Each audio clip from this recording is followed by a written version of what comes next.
¿Qué tal chicos? ¿Cómo están? Buenas tardes. Vamos a comenzar con la clase del día de hoy. Voy a registrarles la asistencia, por favor me ayudan respondiendo. Edison Abrigo, Buenas tardes, Inge, presente. Ramiro Aguilar, Buenas tardes, Inge, presente. buenas tardes. Pedro Barrera, Buenas tardes, Inge, presente. buenas tardes. Carlos Vallas, Buenas tardes, Inge, presente. buenas tardes. Cristian Bermeo, Buenas tardes, Inge, presente. buenas tardes. Jefferson Cando, Presente, Inge, buenas tardes. buenas tardes. David Chicaiza, Presente, Inge, buenas tardes. buenas tardes. Joan Chico, Presente, Inge, buenas tardes. buenas tardes. José Chilo, Buenas tardes, Inge, presente. Kevin Cofre, Presente, Inge, buenas tardes. buenas tardes. Denis Colcha, Presente, Inge, buenas tardes. buenas tardes. Geraldine Crespín, Presente, Inge, buenas tardes. buenas tardes. Jenny Cruz, Buenas tardes, Inge, presente. buenas tardes. Roberto Estrella, Presente, Inge, buenas tardes. buenas tardes. Paulina Gómez, Presente, Inge, buenas tardes. buenas tardes. Jefferson Guamaní, Presente, Inge, buenas tardes. buenas tardes. Adrián Infante, Buenas tardes, ingeniero, presente. buenas tardes. James Ledesma,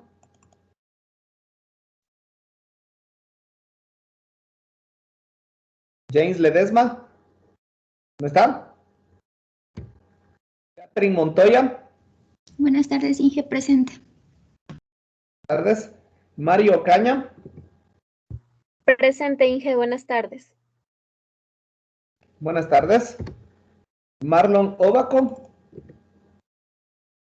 Presente, Inge, buenas tardes. buenas tardes. Blanca Paguay, Presente, Inge, buenas tardes. buenas tardes. Dayana Pauten, Buenas tardes, Inge, presente. buenas tardes. Stalin Pazmiño, Buenas tardes, Inge, presente. buenas tardes. Miguel Peralta, Presente, Inge, buenas tardes. Anthony Pérez, Presente, Inge, buenas tardes. buenas tardes. Robert Puchaisela, Presente, ingeniero, buenas tardes. buenas tardes. Roger Quiroz, Presente, Inge, buenas tardes. buenas tardes. Paola Ramírez, Buenas tardes, Inge, presente. buenas tardes. Andrés Rivera, Presente, Inge, buenas tardes. buenas tardes. Paola Romero, Presente, Inge, buenas tardes. buenas tardes. Lisbeth Romero, Presente, Inge, buenas tardes. Catherine Ruiz, Presente, Inge, buenas tardes. buenas tardes. Emily Salinas, Buenas tardes, Inge, presente. buenas tardes. Belén Silva, Buenas tardes, Inge, presente. buenas tardes. Ángel Uviria, Presente, Inge, buenas tardes. buenas tardes. Eric Vargas, Buenas tardes, Inge, presente. buenas tardes. Ok, listo. Vamos a continuar entonces con la clase del día de hoy. Permítame solamente, por favor, discúlpeme unos segunditos. Tengo solamente que atender una pequeña situación. Deme un minutito, por favor.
Ya. Listo, chicos. Entonces vamos a continuar.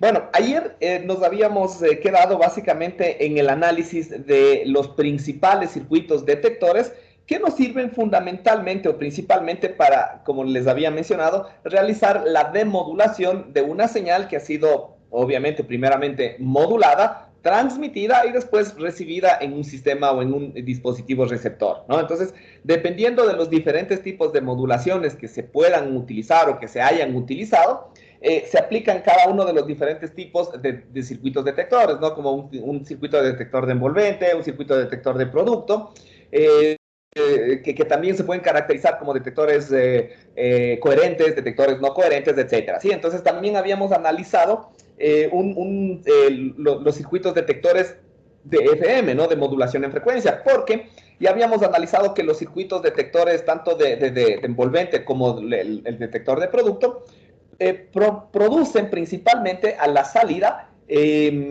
una señal proporcional, ya sea a cada una de las componentes de la envolvente compleja, ¿no? Como la modulación en fase, la modulación en amplitud, o las componentes en fase y en cuadratura X de t y Y de t, ¿sí?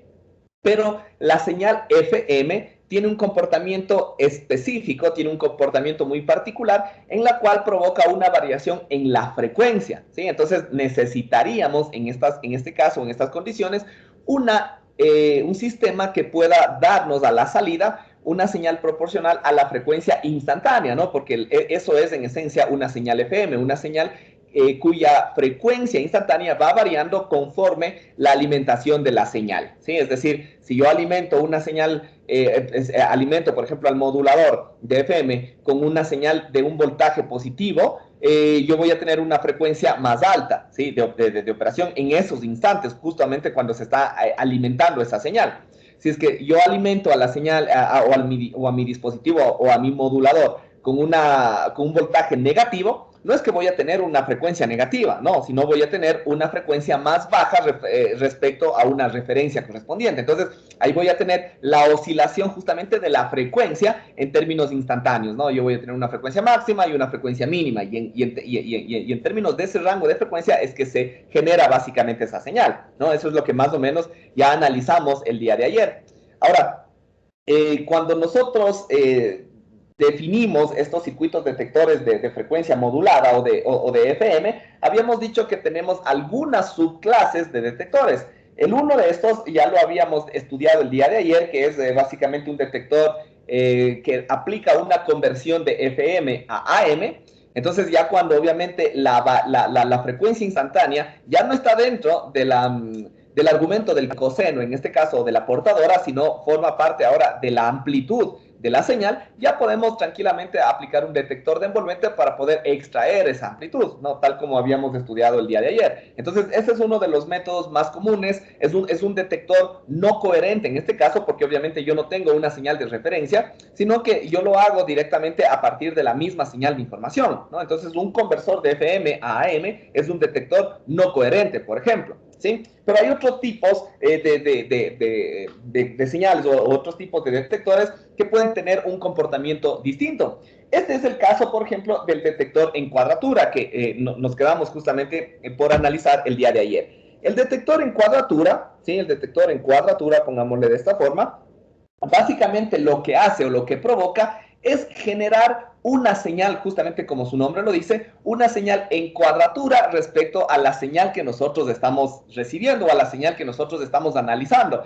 Es decir, a la señal modulada que se recibe, ¿sí? Correspondiente, se le aplica un desfase de 90 grados, ¿sí? Es decir, si nosotros tuviéramos una señal cosenoidal, para aplicar ese desfase, tendríamos que aplicar el desfase de 90 grados y esa señal cosenoidal se va a convertir en una señal sinusoidal, ¿sí? Entonces ahí tenemos esa relación coseno-seno que tiene un desfase en cuadratura o un desfase de 90 grados, ¿sí? Entonces, una vez que nosotros ya generemos ese desfase en cuadratura, podemos aplicar una detección de producto con esta misma señal. Entonces, a la final de cuentas, estamos aplicando una especie de circuito realimentado, ¿sí? Para poder generar una detección coherente, ¿sí? Entonces, en otras palabras, si es que nosotros hacemos un esquema básico, un esquema sencillo, yo lo que tendría es, por ejemplo, mi señal SDT, que es la señal modulada, ¿sí?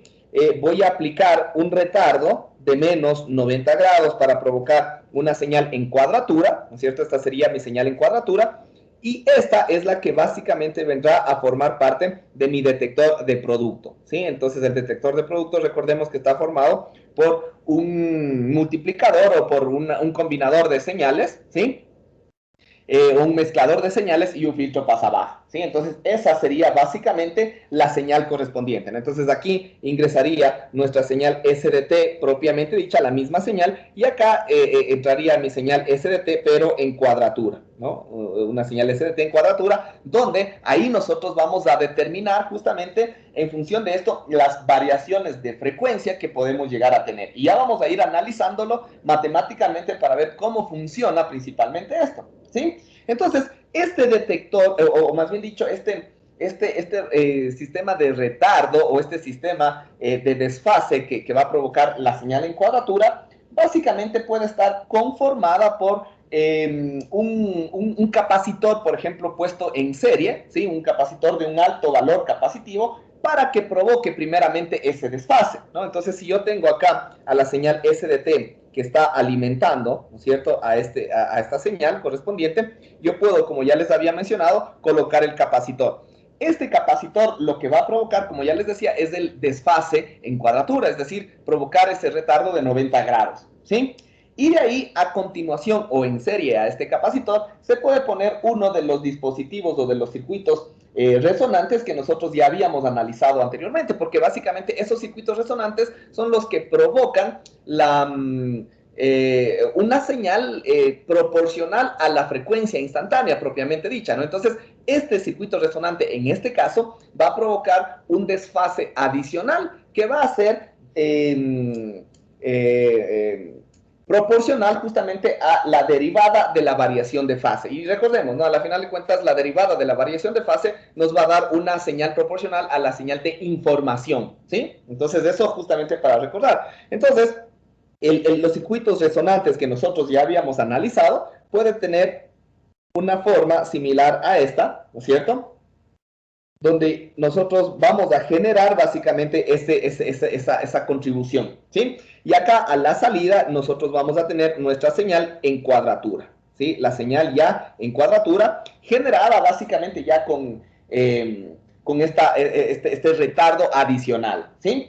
Entonces, vamos a tener que, en esencia, bueno, la señal de entrada, nuestra SDT, ya sabemos, ¿no? Es igual, básicamente, a una señal, asumiendo que es una señal FM, ¿no es cierto? Vamos a tener que, va a tener un valor constante, asumiendo que al inicio, incluso, o antes, le aplicamos un limitador, un circuito limitador para eliminar las componentes no deseadas de AM correspondientes, ¿ya? Entonces, vamos a tener un voltaje constante. Y ahora sí, por el coseno, ¿no es cierto?, de omega sub ct más nuestro teta de t, ¿sí? Donde recordemos, ¿no? El teta de t, que nosotros consideramos en la modulación FM, ya habíamos dicho, ¿no? Tiene una expresión matemática igual a df por la integral de m de t, ¿sí? Esa es la expresión matemática para la variación de fase, ¿sí?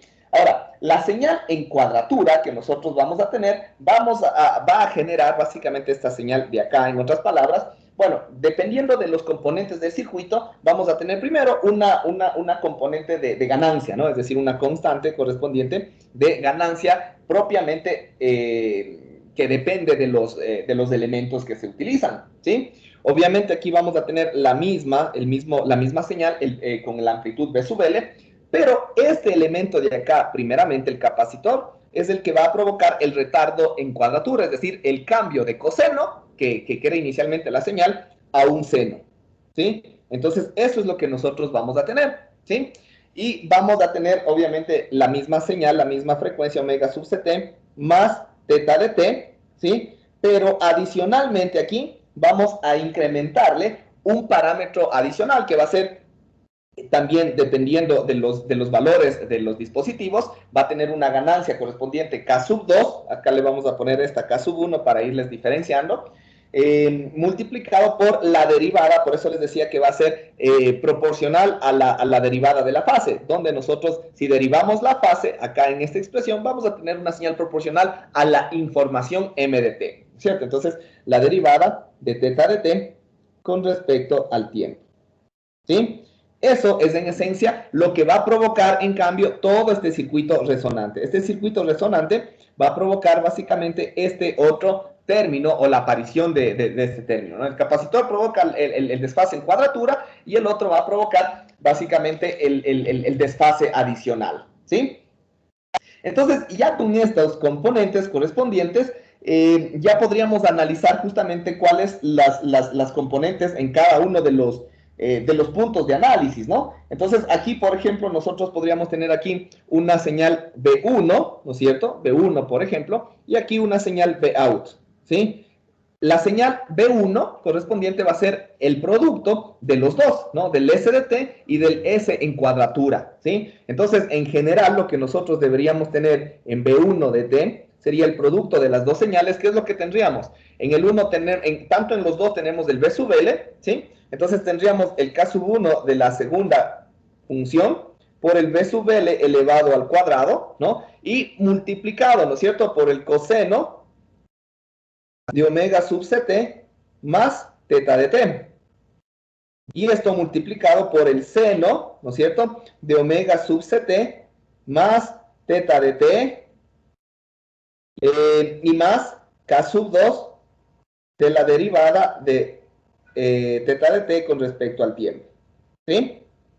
Entonces, igual, ¿no? Aquí, ¿qué es lo que nosotros vamos a considerar? Que a la final de cuentas, ya sabemos, ¿no? Cuando multiplicamos dos funciones, ¿sí? Dos funciones, ya sean sinusoidales o cosenoidales, cualquiera de las dos, igualmente se van a producir componentes tanto en la suma como en la resta. Ahora, que esas componentes sean cosenoidales, sinusoidales, ya depende de los elementos que intervienen, ¿no? Porque, por ejemplo, si utilizamos coseno por coseno, es igual a 1/2 del coseno de la suma más 1/2 del coseno de la resta, ¿sí? Entonces, aquí en este caso vamos a tener coseno y seno, ¿no? Entonces, me parece que aquí nos va a generar el seno de la suma y el seno de la resta, ¿sí? De todas formas, como nosotros aquí, ¿no es cierto?, a la salida del mezclador vamos a tener el filtro pasabajas, la componente de la suma obviamente se va a eliminar, ¿sí? Porque nosotros tenemos solamente un filtro pasabajas que nos va a dejar pasar únicamente la componente banda base, ¿sí? Es decir, la componente de la resta. Entonces, si nosotros analizamos la resta, obviamente voy a tener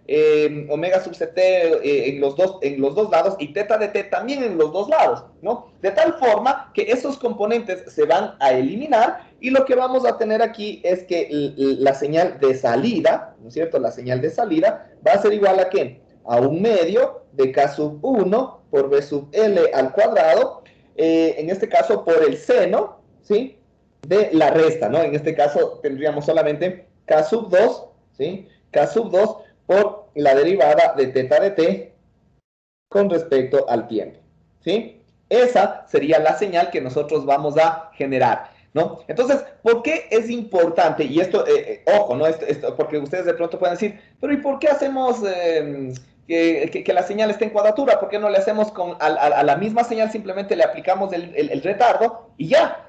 El problema es que si solamente le aplicamos el retardo al coseno y no le generamos que sea un seno, ¿no?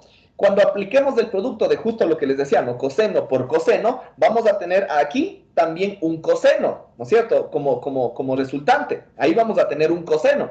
Entonces, el coseno aquí no se aplica en el caso de que el valor de k sub 2 sea relativamente pequeño. Si nosotros consideramos un valor de k sub 2 muy pequeño y en términos generales el argumento de esta función va a ser pequeño, si nosotros tuviéramos el coseno, aquí no se va a cumplir, ¿no es cierto?, que el coseno de x, por ejemplo, es igual a x. Eso no se cumple aquí. Eso se cumple únicamente con el seno, ¿no es cierto? Ahí sí, cuando el valor de x es relativamente pequeño, yo sí puedo asumir que el seno de x es aproximadamente igual a x. Eso lo sabemos, ¿no es cierto? Entonces, es por eso que necesitamos esta conversión en cuadratura para poder manejar esta aproximación, ¿sí? Entonces, si nosotros manejamos esta consideración que k sub 2 es relativamente pequeño, ya podríamos decir que la señal a la salida básicamente es aproximadamente igual a 1/2 de k sub 1 por k sub 2 por b sub l al cuadrado y por la derivada de teta de t con respecto al tiempo, ¿sí? Donde, como ya dijimos, la derivada de teta de t, si es que analizamos con esta función correspondiente, va a ser igual a ¿qué? Esto sería igual o aproximadamente igual a 1 medio de K sub 1 por K sub 2 por B sub L al cuadrado por D sub F y por M de T, ¿no? En otras palabras, si nosotros relacionamos todo esto como si fuera una constante, podríamos decir que en definitiva esto va a ser aproximadamente igual a un valor C por M de T, ¿sí? Entonces ahí tenemos justamente que este circuito nos genera una señal proporcional a la señal de información si es que esta señal moduló una portadora mediante FM, mediante frecuencia modulada, ¿sí? Entonces ahí básicamente se demuestra esta consideración, ¿sí? ¿Estamos? Listo, no sé si de pronto hay alguna pregunta antes de continuar. ¿No? Listo. Esto entonces con respecto a un sistema detector de cuadratura, ¿no? Un sistema detector de cuadratura, como observamos, aquí a la final de cuentas, podríamos considerar que es un sistema semicoherente, ¿sí? Semicoherente, porque básicamente de la misma señal SDT estamos generando la señal de referencia o de coherencia correspondiente para poder realizar el detector de producto, ¿sí? Pero no es que estamos teniendo una señal completamente separada para poder realizar esa situación. Entonces, no podríamos justamente catalogarlo de esa forma, ¿no? Una detección semicoherente, ¿ok? A diferencia, por ejemplo, del detector de envolvente, que es un detector completamente no coherente, y un detector de producto que de igual forma es un detector completamente coherente, ¿sí? Ya vamos igual más adelante, hemos de ir analizando otros tipos de dispositivos que también cumplen con una característica similar a esta de aquí, ¿sí? Similar. Listo. El otro tipo, en cambio, de detector de FM es el que ya les había mencionado, que es un detector de cruces por cero. Sí, el detector de cruces por cero. Principalmente se utiliza cuando la señal es digital, ¿sí? O cuando la señal ha sido limitada mediante pulsos rectangulares, ¿no? Es decir, no es que tenemos a la entrada una señal propiamente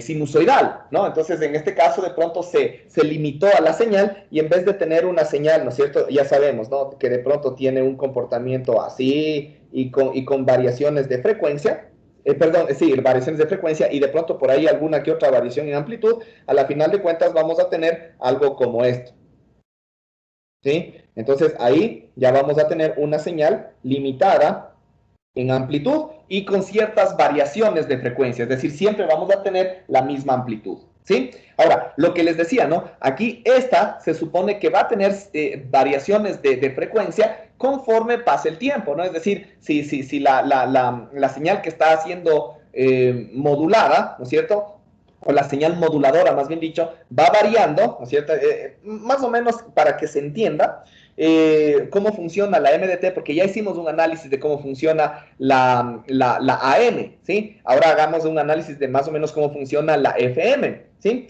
En este caso, supongamos que tenemos una señal analógica, la señal MDT, supongamos que esta es de MDT, ¿sí? Y yo tengo algo como esto, ¿sí? Esa es mi señal moduladora, ¿ya?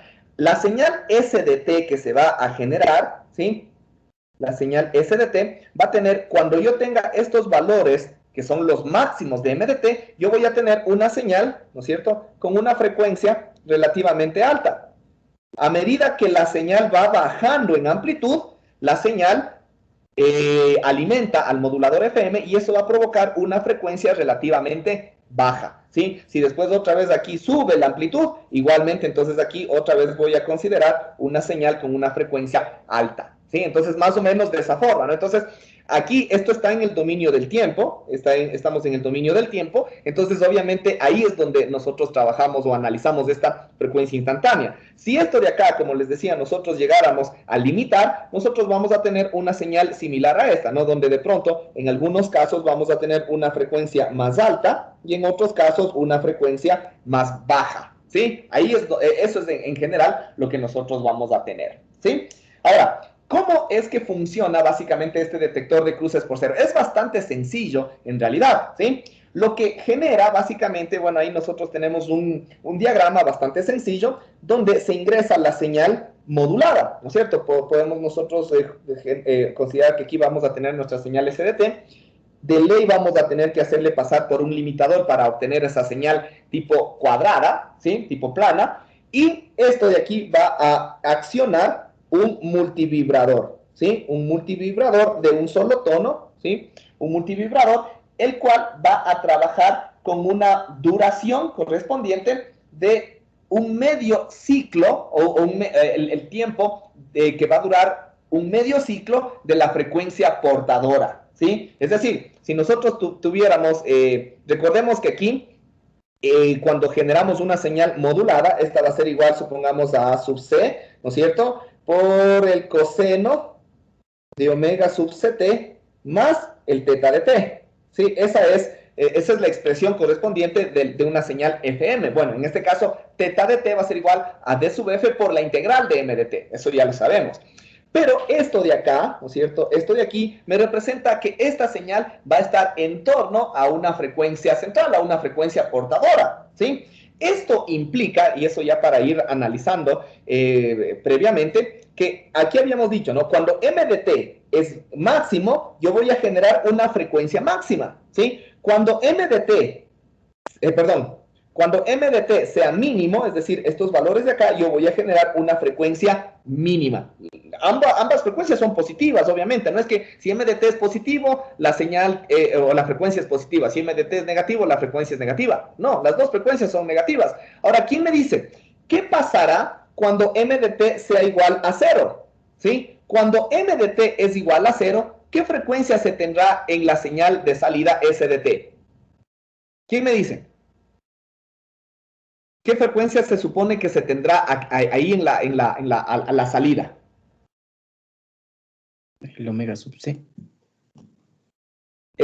Correcto, ¿no? La frecuencia que yo tendré cuando M de T sea 0 será la misma frecuencia de la portadora, ¿sí? Es decir, en otras palabras, yo voy a tener que la señal S de T va a oscilar entre un valor máximo y un valor mínimo con una frecuencia central igual a F sub C. Es decir, esa será la frecuencia intermedia o la frecuencia central. Entonces, aquí se supone que yo voy a tener justamente la señal a una frecuencia F sub C, ¿sí? Entonces, esa frecuencia F sub C obviamente me representa un periodo, ¿no? Donde ese periodo T sub C, si queremos ponerle, va a ser igual a 1 sobre F sub C, ¿ya? Entonces, este multivibrador que nosotros ya habíamos mencionado, que va a generar básicamente una señal como de reloj, ¿no es cierto? Pulsos rectangulares, va a tener una duración de T sub C sobre 2, ¿sí? Esa va a ser la duración de este multivibrador. Ya vamos a analizar con más detalle qué es lo que hace. Entonces, acá a la salida, yo voy a generar una señal pulsante, ¿no? Un tren de pulsos rectangulares, en otras palabras, ¿no? Que le podemos conocer como Q, ¿sí? A ese tren de pulsos rectangulares.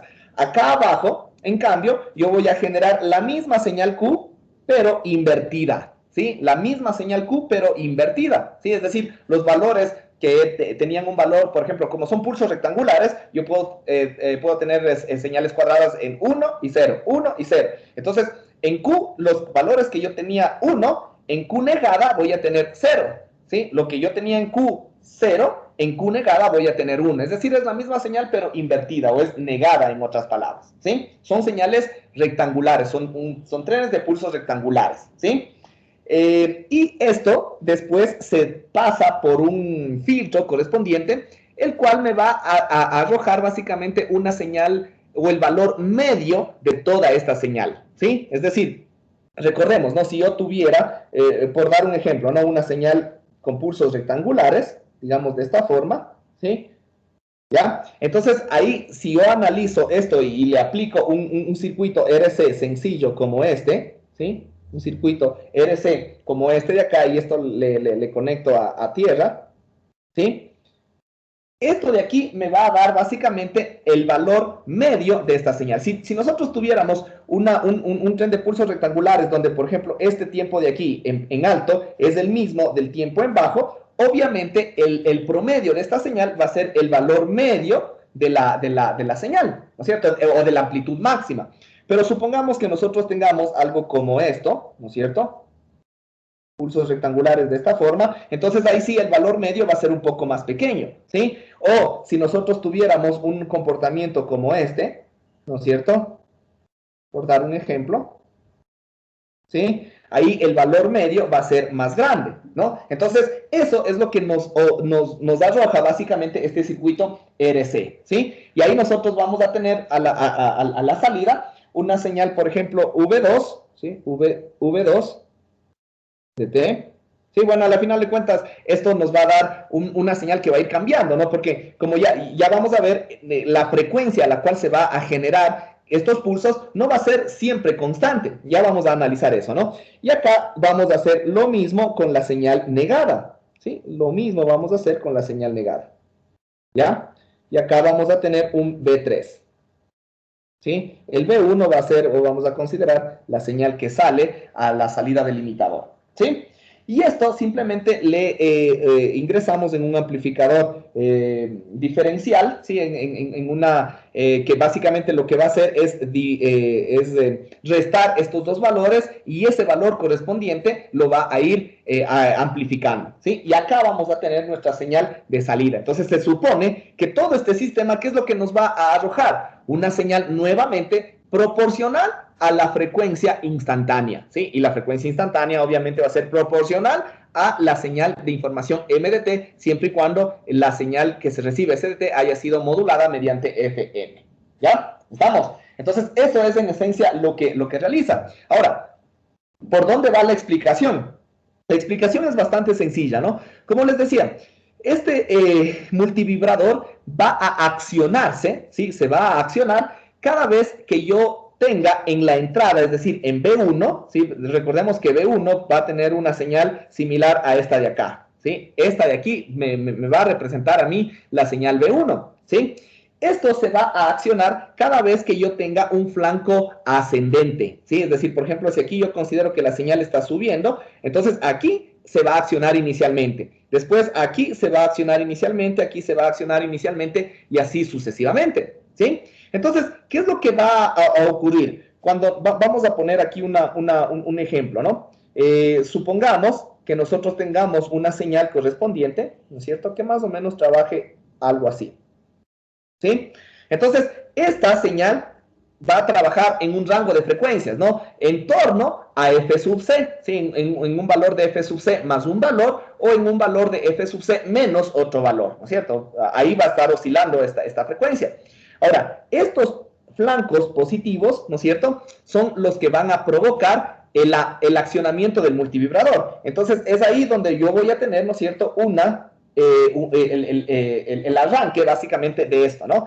Y esto va a tener una duración de TC medios, ¿sí? Es decir, de la mitad de un ciclo de la frecuencia portadora, ¿sí? Y ahí se va a bajar. Solo eso es lo que va a hacer ese multivibrador, ¿no es cierto? Se acciona cuando yo tengo un flanco ascendente, ¿sí? Y va a tener una duración de TC medios. Y después baja nuevamente a 0. Y se mantiene en 0 ¿hasta cuándo? Hasta que yo tenga nuevamente otro flanco ascendente. Entonces ahí voy a tener otra vez esto y voy a tener TC medios, ¿sí? Entonces, obviamente aquí yo voy a tener la duración esta de acá, ¿sí? Siempre va a ser constante, la del valor de amplitud correspondiente, ¿no? Que nosotros vayamos a considerar. Esa siempre va a ser constante, esa duración. Pero la duración en un valor de 0, esa es la que va a ir cambiando de frecuencia a frecuencia, porque imagínense, si nosotros tuviéramos aquí una frecuencia más pequeña o una frecuencia más grande, ¿no es cierto? Entonces, si es la frecuencia más grande, esto de aquí va a ocurrir más rápido, ¿no es cierto? Entonces, se supone que este flanco ascendente va a ocurrir más rápido y, por lo tanto, eso va a accionar al multivibrador y de pronto el multivibrador ya va a subir por acá, ¿no es cierto? Y ahí va a venir para acá durante ese tiempo TC medios, ¿sí? O más aún, si es que la frecuencia es más lenta, ¿no es cierto? Esto de acá igualmente, estas oscilaciones van a ocurrir con un tiempo mayor, ¿no es cierto? Y el accionamiento del siguiente pulso va a ocurrir de pronto por acá, ¿sí? Entonces ahí es donde básicamente se va a tener diferentes tipos de señales. Entonces eso es lo que va a provocar es un tipo de señal como esta o un tipo de señal como esta, ¿sí? Eso es lo que se va a generar básicamente. ¿Estamos? Entonces, ahí obviamente cuando nosotros tengamos cada uno de esos valores o cada una de esas componentes, vamos a tener el valor promedio que va a ir cambiando, ¿no? Justo lo que les decía, en unos casos vamos a tener un valor más grande, en otros casos vamos a tener un valor más pequeño, y en estos casos, justamente que ocurrirán cuando estos tiempos sean iguales, y esto va a ocurrir cuando la frecuencia de la señal de SDT sea igual justamente a la frecuencia portadora, ¿sí? Si es que es igual a la frecuencia portadora, yo voy a tener esto exactamente igual, ¿no es cierto? Es decir, vamos a tener una señal periódica y con los mismos tiempos, tanto en el lado más grande de amplitud como en cero, ¿sí? Entonces, obviamente, recordemos que aquí nosotros estamos generando primero el valor de Q, ¿sí? El valor de Q negado es lo mismo, pero al revés, ¿no es cierto? Es decir, aquí yo voy a tener 0, 1, 0, 1 y lo que corresponda, ¿no? Entonces, es invertido correspondientemente al valor de Q, ¿sí? Entonces, es lo que les decía. Igual aquí también voy a sacar un valor medio.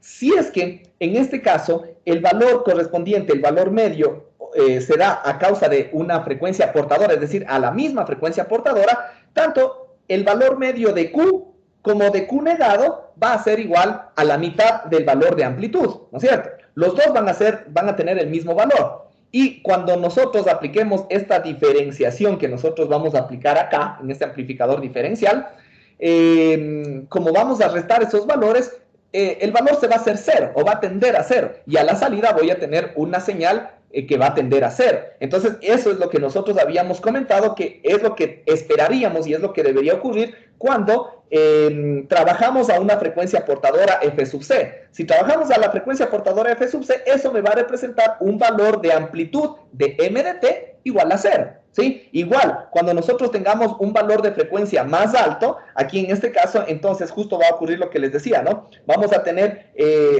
una separación entre cada uno de los blancos o de los pulsos positivos, vamos a tener una separación cada vez más pequeña, y el valor de amplitud o el valor medio correspondiente va a ser más alto. En el Q negado, en cambio, va a ocurrir todo lo contrario y vamos a tener un valor más bajo, ¿no? Entonces, cuando restemos ese valor más alto menos el valor más bajo, vamos a tener un valor positivo, y eso es lo que nos representa básicamente esta relación entre una frecuencia alta y un valor positivo de M de T, ¿sí? Y lo mismo va a ocurrir, en cambio, cuando tengamos acá una frecuencia relativamente baja. La separación entre cada uno de estos pulsos rectangulares va a ser más grande, ¿no es cierto? Va a ser más grande, y el valor correspondiente del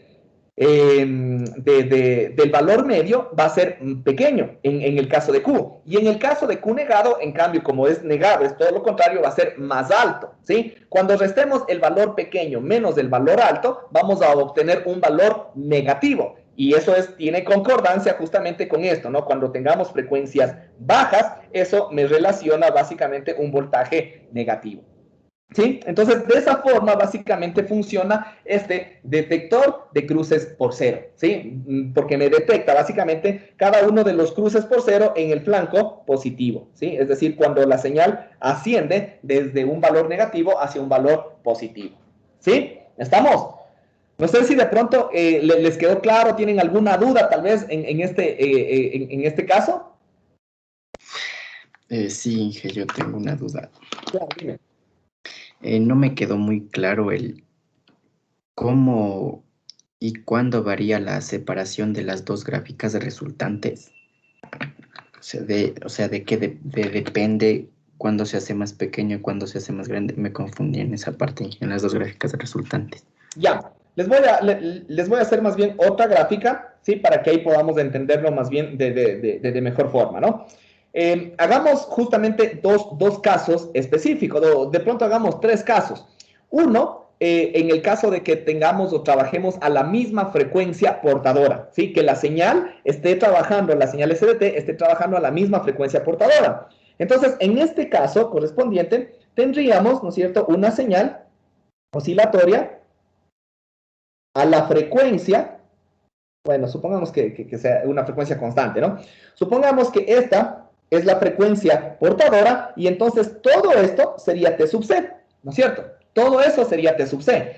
¿Por qué? Porque estoy trabajando en la frecuencia portadora y un ciclo de esta señal se demora ese tiempo, o esto es igual a 1 sobre f sub c, en otras palabras, ¿no? Entonces, obviamente, esto de acá va a ser TC medios, ¿sí? TC medios, y esto de acá también va a ser TC medios. ¿Ya? ¿Estamos? Eso asumiendo justamente esa consideración, ¿sí? Entonces, cuando nosotros analicemos, esta es la señal que ingresa al multivibrador, ojo, ¿no? Cuando analicemos las señales que salen del multivibrador, ¿qué es lo que yo voy a tener? ¿Sí? Aquí voy a tener, primero se acciona en este instante, ¿no? Se va a accionar el multivibrador y yo voy a tener una duración de lo mismo, ¿no? De TC medios, ¿sí? Y de ahí baja, ¿sí? De aquí voy a tener 0 y se va a accionar en el siguiente flanco correspondiente ascendente. Entonces aquí otra vez voy a tener así y voy a tener TC medios y así sucesivamente. Entonces se vuelve una señal periódica, ¿sí? En este caso, del mismo periodo, ¿no es cierto?, de la misma frecuencia. Entonces, este valor, como el tiempo que tengo acá y el tiempo que tengo acá es el mismo, el valor medio correspondiente va a ser el valor, supongamos que este tenga un valor de amplitud V sub L, supongamos. Entonces, el valor medio correspondiente va a ser V sub L sobre 2, ¿sí? Para este caso, ¿sí?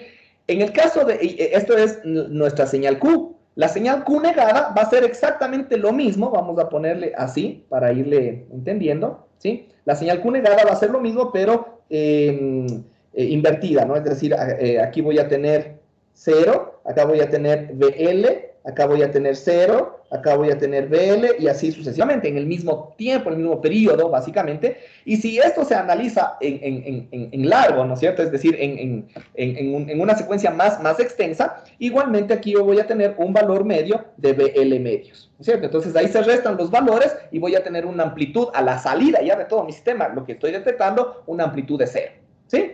Correcto, hasta ahí, ¿no es cierto? Ese es en el caso que justamente la señal que está ingresando esté trabajando a la frecuencia f sub c, ¿sí? ¿Qué es lo que pasa si la señal estuviera trabajando a una frecuencia superior a f sub c? Es decir, ahora los tonos van a ser más rápidos, ¿no es cierto? Entonces, en este caso, yo podría tener algo similar a esto. A ver, más o menos tendría algo así, ¿sí? Ya, por dar un ejemplo, ¿no? Entonces, ahí yo voy a tener esta consideración. Entonces, esta igual es mi señal SDT, bueno, la señal B1 sería, ¿no? La señal limitada, no sería en sí la señal SDT, quitémosle más bien de pronto para que no nos confundamos, ¿no?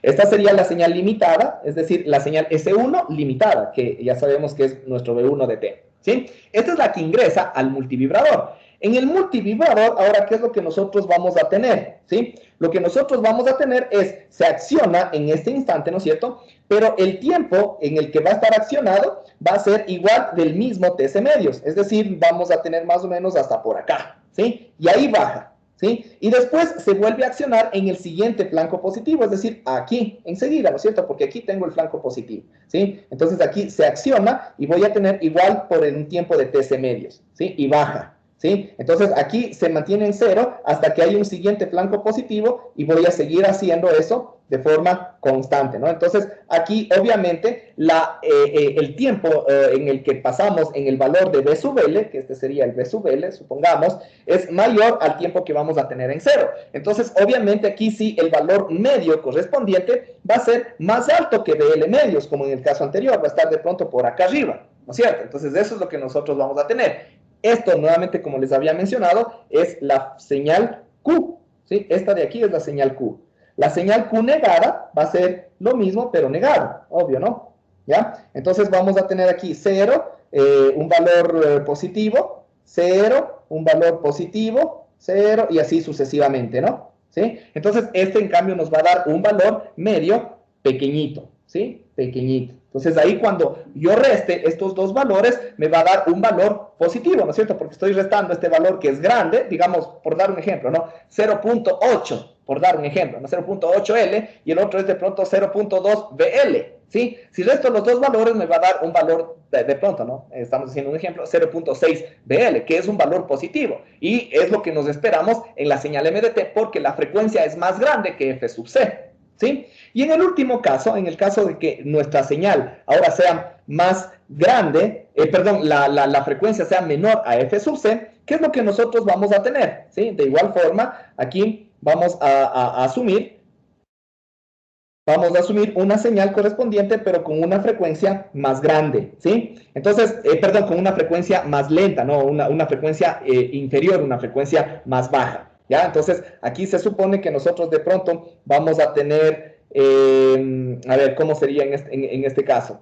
Esta sería ya, entonces, tendríamos una duración, ¿sí? Más o menos algo así. A ver, claro, esta es la señal, entonces tendríamos más larga, ¿no? Entonces iría de esta forma, más o menos, ¿no?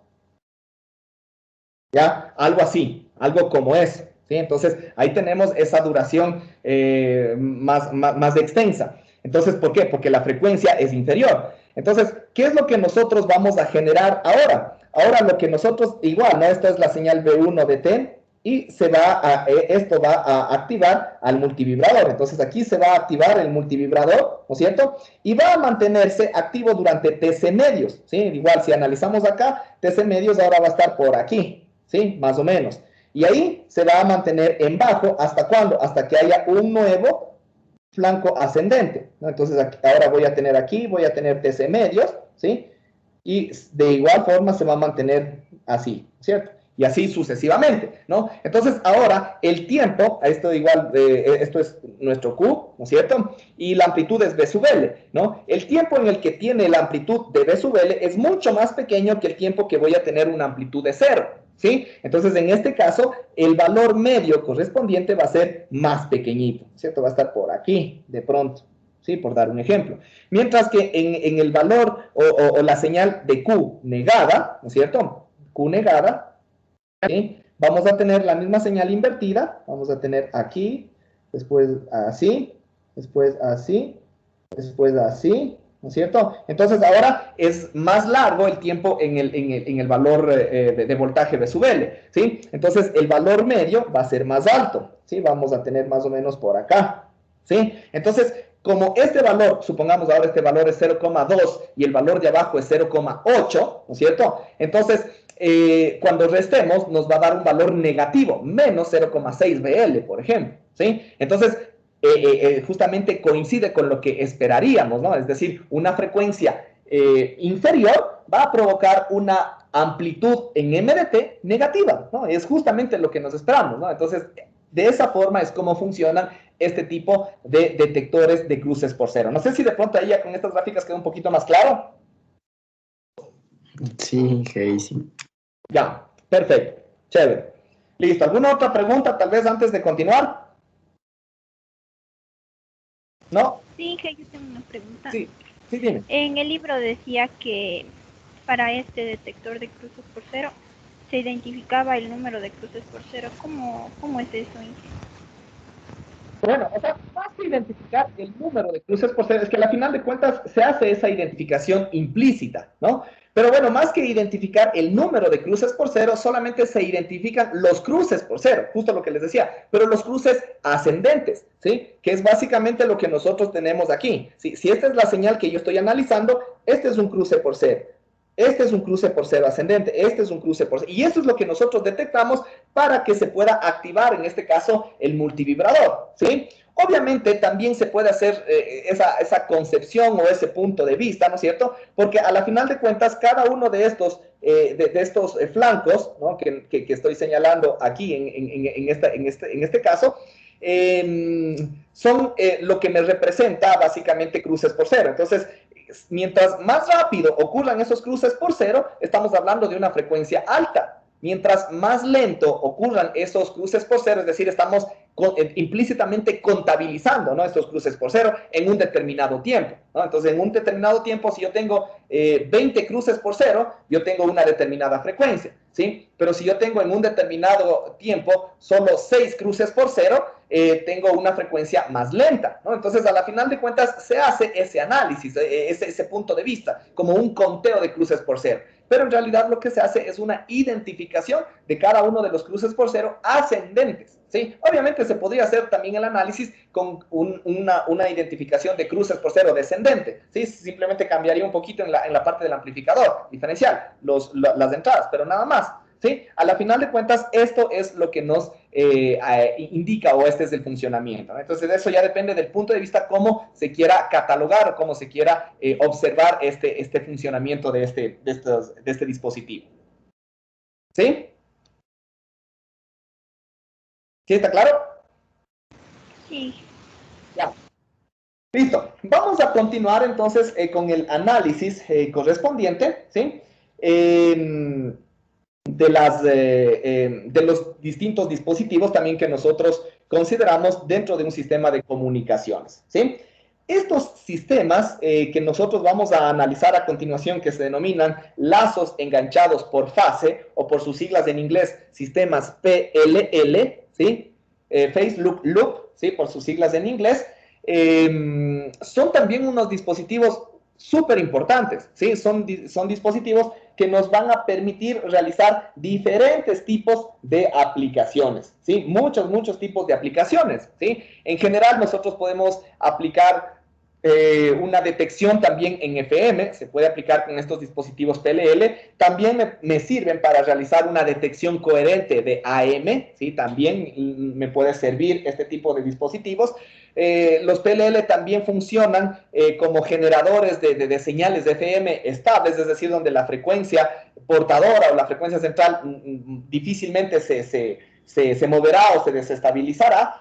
También sirven como multiplicadores de frecuencia o como sintetizadores de frecuencia, ¿sí? Cuando hablamos de sintetizadores de frecuencia, hablamos de que nosotros, por ejemplo, tenemos una señal oscilatoria que trabaja a una frecuencia específica, y a la salida yo quisiera, por ejemplo, tener otra señal a un valor específico, ¿no? Es decir, a los 3 medios de esa frecuencia, o a los 5 séptimos de esa frecuencia. Es decir, de esa forma funcionan estos sintetizadores de frecuencia, ¿no? Entonces, con un mismo circuito se pueden ir realizando varios desplazamientos de la frecuencia, porque ustedes pueden decir, pero para eso utilicemos un conversor, o un reductor, o un elevador, dependiendo de la frecuencia que se quiera. Claro, se puede realizar, pero ahí en este caso, obviamente, el oscilador también debería modificarse, ¿no es cierto? El oscilador que ingresa, en este caso, para la combinación, ¿no? Entonces, bueno, todo esto ya lo vamos a ir analizando, ¿sí? Entonces, un lazo enganchado por fase, o un PLL, básicamente consta de un circuito de retroalimentación conformado por 3 elementos fundamentales, ¿sí? Si es que nosotros consideramos la señal de entrada, ¿sí? Este va a tener primeramente un detector de fase, ¿sí? O phase detector por sus siglas en inglés, ¿sí? Va a necesitar justamente esto, que va a verificar, o que va a determinar la variación en fase entre esta señal correspondiente de entrada y una señal correspondiente de referencia de sub 0, ¿sí? Entonces, eso es lo que hace este detector de variación de fase, ¿sí? Entonces, acá a la salida yo puedo considerar una señal de 1 dt, ¿sí? Y esta señal va a pasar por un filtro pasabajas, ¿sí? Una señal que en esencia a la salida me va a generar, depende, ¿no? O una señal banda base correspondiente, o en general me puede representar una señal o un tono de DC, más bien dicho, ¿no? O un valor constante, ¿sí? Un valor constante que puede ir, es decir, no es una señal constante más que un valor constante, ¿no? Es decir, una señal que no tiene oscilación y cuyo valor puede ir simplemente modificándose, ¿no? Es decir, una constante que vale 1 voltio, 2 voltios, 3 voltios, menos 1 voltio, etcétera, ¿no? Entonces, eso es en general lo que puede provocar este filtro pasabajas, ¿sí? Entonces, vamos a considerar aquí que tiene una función de transferencia f de f, ¿sí? Y este de acá, obviamente, va a generar una señal de salida de 2 dt, ¿sí? El tercer elemento del que consta este PLL, básicamente es un oscilador controlado por voltaje, ¿sí? Entonces, aquí es donde se da la retroalimentación, porque la señal que sale del filtro pasabajas es la que va a retroalimentar o va a alimentar, en este caso, al VCO, al oscilador controlado por voltaje. Ya les voy a indicar cómo funciona esto. Y esto es lo que ingresa básicamente, o la salida del VCO es en general la señal de referencia, ¿sí? Entonces, dependiendo de la configuración y del uso que se le quiera dar al PLL, yo puedo considerar que la señal de salida puede darse aquí en B2 dt, o puede darse acá en B0 de T. ¿Sí? Cualquiera de estas puede generar una salida y cada una de estas tiene una información correspondiente. ¿Sí? Ahora, bueno, ya les voy a explicar en general cómo funciona este detector de fase, ¿no? Porque el detector de fase puede ser utilizado en función del tipo de señal que se analice, si es un tipo de señal analógica o es un tipo de señal digital. Por ejemplo, el que nosotros vamos a abordar principalmente es un PLL analógico. Entonces, el detector de fase es en esencia, ya les voy a poner de una vez para analizarlo más adelante, el detector de fase es en esencia un mezclador. ¿Sí? Es un mezclador, en otras palabras, un multiplicador de señales, ¿no? Es decir, aquí se viene la señal de entrada y se multiplica, es decir, esto se parece a un circuito conversor o un detector de producto, más o menos, ¿no? Si nosotros analizamos, pero retroalimentado mediante el VCO, ¿sí? Ahora, ¿qué es el VCO? ¿Qué es este oscilador controlado por voltaje o cómo funciona? ¿Sí? El VCO es en esencia un modulador de FM, ¿sí? Hasta aquí, en la clase anterior y en la clase de hoy, analizamos básicamente cómo funciona un detector de FM, pero no habíamos determinado todavía cómo es que funciona o cómo se genera básicamente una señal de FM. Principalmente se genera con este dispositivo, con el VCO. ¿Cómo funciona? Este tiene una frecuencia central, ¿sí? Una frecuencia de referencia que puede ser justamente la frecuencia de la portadora, ¿sí? Se puede considerar de esa forma, ¿sí? Y dependiendo del voltaje, porque aquí se le administra un voltaje, ¿no? A la entrada, ¿sí? Dependiendo del voltaje que se le administre al VCO, a la salida vamos a tener una señal oscilatoria con una frecuencia que puede ser superior o inferior a la frecuencia central correspondiente, es decir, a la frecuencia portadora, tal como funciona la FM, ¿no es cierto? Entonces, si yo le administro al VCO un voltaje de 0 voltios, a la salida yo voy a tener una señal oscilatoria que trabaja a una frecuencia igual a F sub C o a la frecuencia central directamente.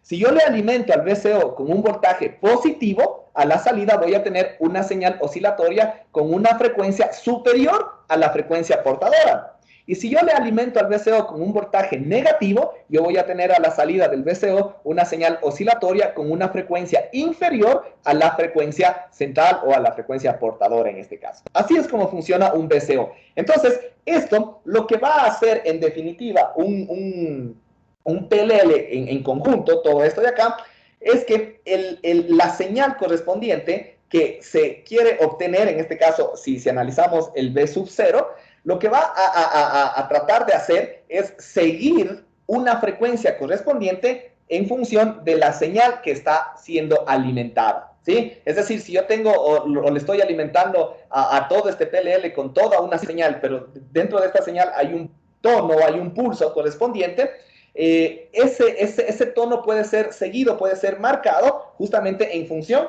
de esta situación, ¿no? Entonces, si ese tono se va desplazando ligeramente hacia la izquierda o hacia la derecha, a la salida en el VCO yo voy a tener exactamente ese mismo valor de frecuencia, así se desplace, ¿no? Ustedes dirán, pero ¿por qué se va a desplazar un tono si a la final de cuentas yo, por ejemplo, estoy transmitiendo una señal? Les voy a dar un ejemplo. Si yo tengo, por ejemplo, un radioenlace, es decir, estoy teniendo un sistema de comunicaciones inalámbrico, ¿no? Y yo tengo, por ejemplo, aquí una torrecita, ¿sí? Y acá tengo la antena, ¿sí? Y esto envío a un lugar correspondiente, ¿no? Entonces, supongamos que acá yo tengo una casa, ¿sí? Y en esta casa tengo una antena, ¿sí? Entonces, aquí se da la transmisión, aquí yo tengo un transmisor correspondiente que trabaja a una frecuencia específica, ¿sí? Entonces, se supone que esa frecuencia va a mantenerse invariante porque el transmisor está operando en condiciones normales, no va a pasar nada, ¿sí? Pero ahora, supongamos que igual el transmisor sigue trabajando en esas mismas condiciones normales, pero el receptor, ¿sí? Supongamos que el receptor no es una casa, es decir, no es un punto fijo. Supongamos que esta antena está encima, no sé, se me ocurre de un vehículo, ¿sí? Ya. Entonces, está encima de un vehículo. Este vehículo se mueve a una velocidad correspondiente. Cuando la señal o cuando el enlace se establece en movimiento, aquí aparece un efecto que seguramente ustedes ya lo debieron haber escuchado, que es el efecto Doppler, ¿sí? ¿Qué es el efecto Doppler? Es un desplazamiento en todas las componentes de frecuencia, ¿sí? ¿Estamos? Entonces, ¿eso qué puede implicar? que la señal que se quiere recibir aquí, ¿no es cierto? Asimismo, esta señal se mantiene intacta, no pasa nada, ¿no es cierto? Pero como el vehículo se está desplazando, esa señal puede desplazarse algunos hercios a la izquierda o hacia la derecha de su frecuencia central, ¿sí? Y el receptor del vehículo, ¿no es cierto?, se debió haber implementado o diseñado para recibir justamente la frecuencia a la cual está trabajando. Si el desplazamiento de frecuencia se volviera muy grande o muy alto, entonces ya la señal que se va a recibir no se va a recibir de una forma adecuada o de una forma correcta, ¿sí? Entonces, ¿para qué se utiliza este PLL? Para generar, por ejemplo, o para proveer la frecuencia justa en la cual se está recibiendo esa señal, así se haya desplazado. Entonces, claro, yo de pronto consideré para recibir la señal a una frecuencia portadora F sub C, pero como se está desplazando, de pronto ya está a unos F sub C más 5, más 10, más 20 hercios. Puede darse el caso, ¿no? Entonces, el PLL lo que me va a proveer es justamente esa señal a la salida del VCO que se va a ir cambiando, que se va a ir modificando en función de la señal que está ingresando, ¿no? Entonces, eso es lo que me va a proveer justamente ese tono para que yo de pronto utilice un detector de producto, ¿no es cierto? Entonces, ahí sí, con el detector de producto, yo le voy a generar la señal de referencia a la frecuencia exacta en la cual se está recibiendo la señal. ¿Sí? Entonces, para eso, por ejemplo, es una de las aplicaciones muy importantes en las cuales puede ser utilizado el PLL, ¿sí? Entonces, eso por dar un ejemplo. De ahí, como les decía, tiene muchas otras aplicaciones, ¿ya? Ahora, ¿cómo funciona este PLL? Este PLL no es que funciona en todo o en cualquier rango de frecuencias, ¿no? Es decir, yo quiero seleccionar o quiero que, porque así se denomina, ¿no? Yo quiero que se enganche mi PLL a la señal de entrada. Entonces, no es que yo puedo alimentar aquí con cualquier rango de frecuencias o a cualquier valor de frecuencias y de ley mi PLL se va a enganchar. No. ¿Sí? ¿Por qué? Porque dependiendo del diseño, dependiendo de algunas características correspondientes del PLL, nosotros vamos a tener ciertos rangos de valores de frecuencia que se denomina el rango de retención y el rango de enganche, ¿sí? Por ejemplo, el rango de retención implica, si nosotros analizamos un dominio espectral, ¿sí? Supongamos que aquí esta es la frecuencia central, ¿sí? Una frecuencia correspondiente F sub C, pongamos. ¿Ya? Entonces, a medida que nosotros nos vamos desplazando a lo largo de, o hacemos un barrido correspondiente de frecuencias a la entrada, ¿sí? Entonces, va incrementándose la frecuencia, ¿sí? De entrada y va incrementándose a su vez también la frecuencia a la salida del VCO, ¿sí? Que es justamente lo que esperaríamos, ¿sí? Si nosotros tenemos un valor correspondiente justamente una frecuencia central igual a F sub C, a la salida del VCO nosotros vamos, o en este caso a la salida, perdón, del filtro, vamos a tener un voltaje igual a 0, ¿sí? Entonces, ahí nosotros podríamos considerar que el lazo está enganchado, ¿sí? Ahora, la consideración es que, como les decía, si la frecuencia que ingresa es superior a esa frecuencia F sub C, a la salida del filtro del LPF, nosotros vamos a tener un incremento en el voltaje, tal como lo que tenemos acá, y vamos a seguir así. Se supondría que ese es el comportamiento ordinario, ese es el comportamiento esperado, ¿sí? Y eso iría hasta cualquier valor de frecuencia si es que el PLL fuese ideal, ¿sí? Pero como les decía, este solamente tiene un rango de retención, es decir, cuando se mantiene enganchado. Va a llegar ya a un punto, a una frecuencia correspondiente, ¿sí? Donde ya el PLL ya va a dejar de engancharse y otra vez el valor de voltaje va a tender a 0, ¿sí? Y lo mismo puede ocurrir si nosotros vamos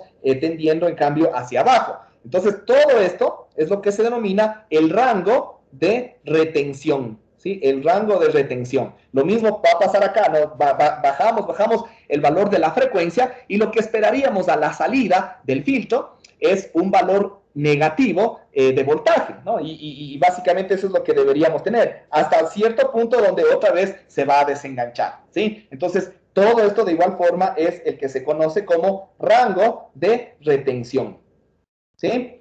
Ahora, el rango de enganche, ¿sí? El rango de enganche Es en cambio lo que pasaría si es que nosotros viniéramos desde la derecha, ¿sí? Venimos en una frecuencia cualquiera, y ya sabemos, ¿no? De pronto estamos en esta frecuencia, ahí ni siquiera hay retención, ¿no? Entonces, en ese valor correspondiente no se va a enganchar nuestro PLL. Y seguimos aumentando la frecuencia y de pronto ya superamos, ya estamos dentro del rango de retención, pero todavía no se engancha, ¿sí? ¿Por qué? Porque el rango de enganche, que es justamente el que vamos a analizar, es inferior al rango de retención. Entonces, de pronto, ahí sí, aquí yo puedo considerar que se va a enganchar y ahí va a seguir, ¿no? Y va a seguir hasta acá arriba, ¿sí? Y va a seguir hasta allá, hasta que se desenganche. Esto es el rango de enganche, ¿sí? Y lo mismo puede suceder si nosotros vamos en sentido contrario, no vamos desde una frecuencia relativamente alta donde no hay enganche y vamos bajando y recién aquí de pronto se engancha, perdón. Vamos bajando y recién aquí se engancha y ahí baja, ¿no? Y ahí va a bajar hasta acá, igual, ¿no? Hasta el rango de retención.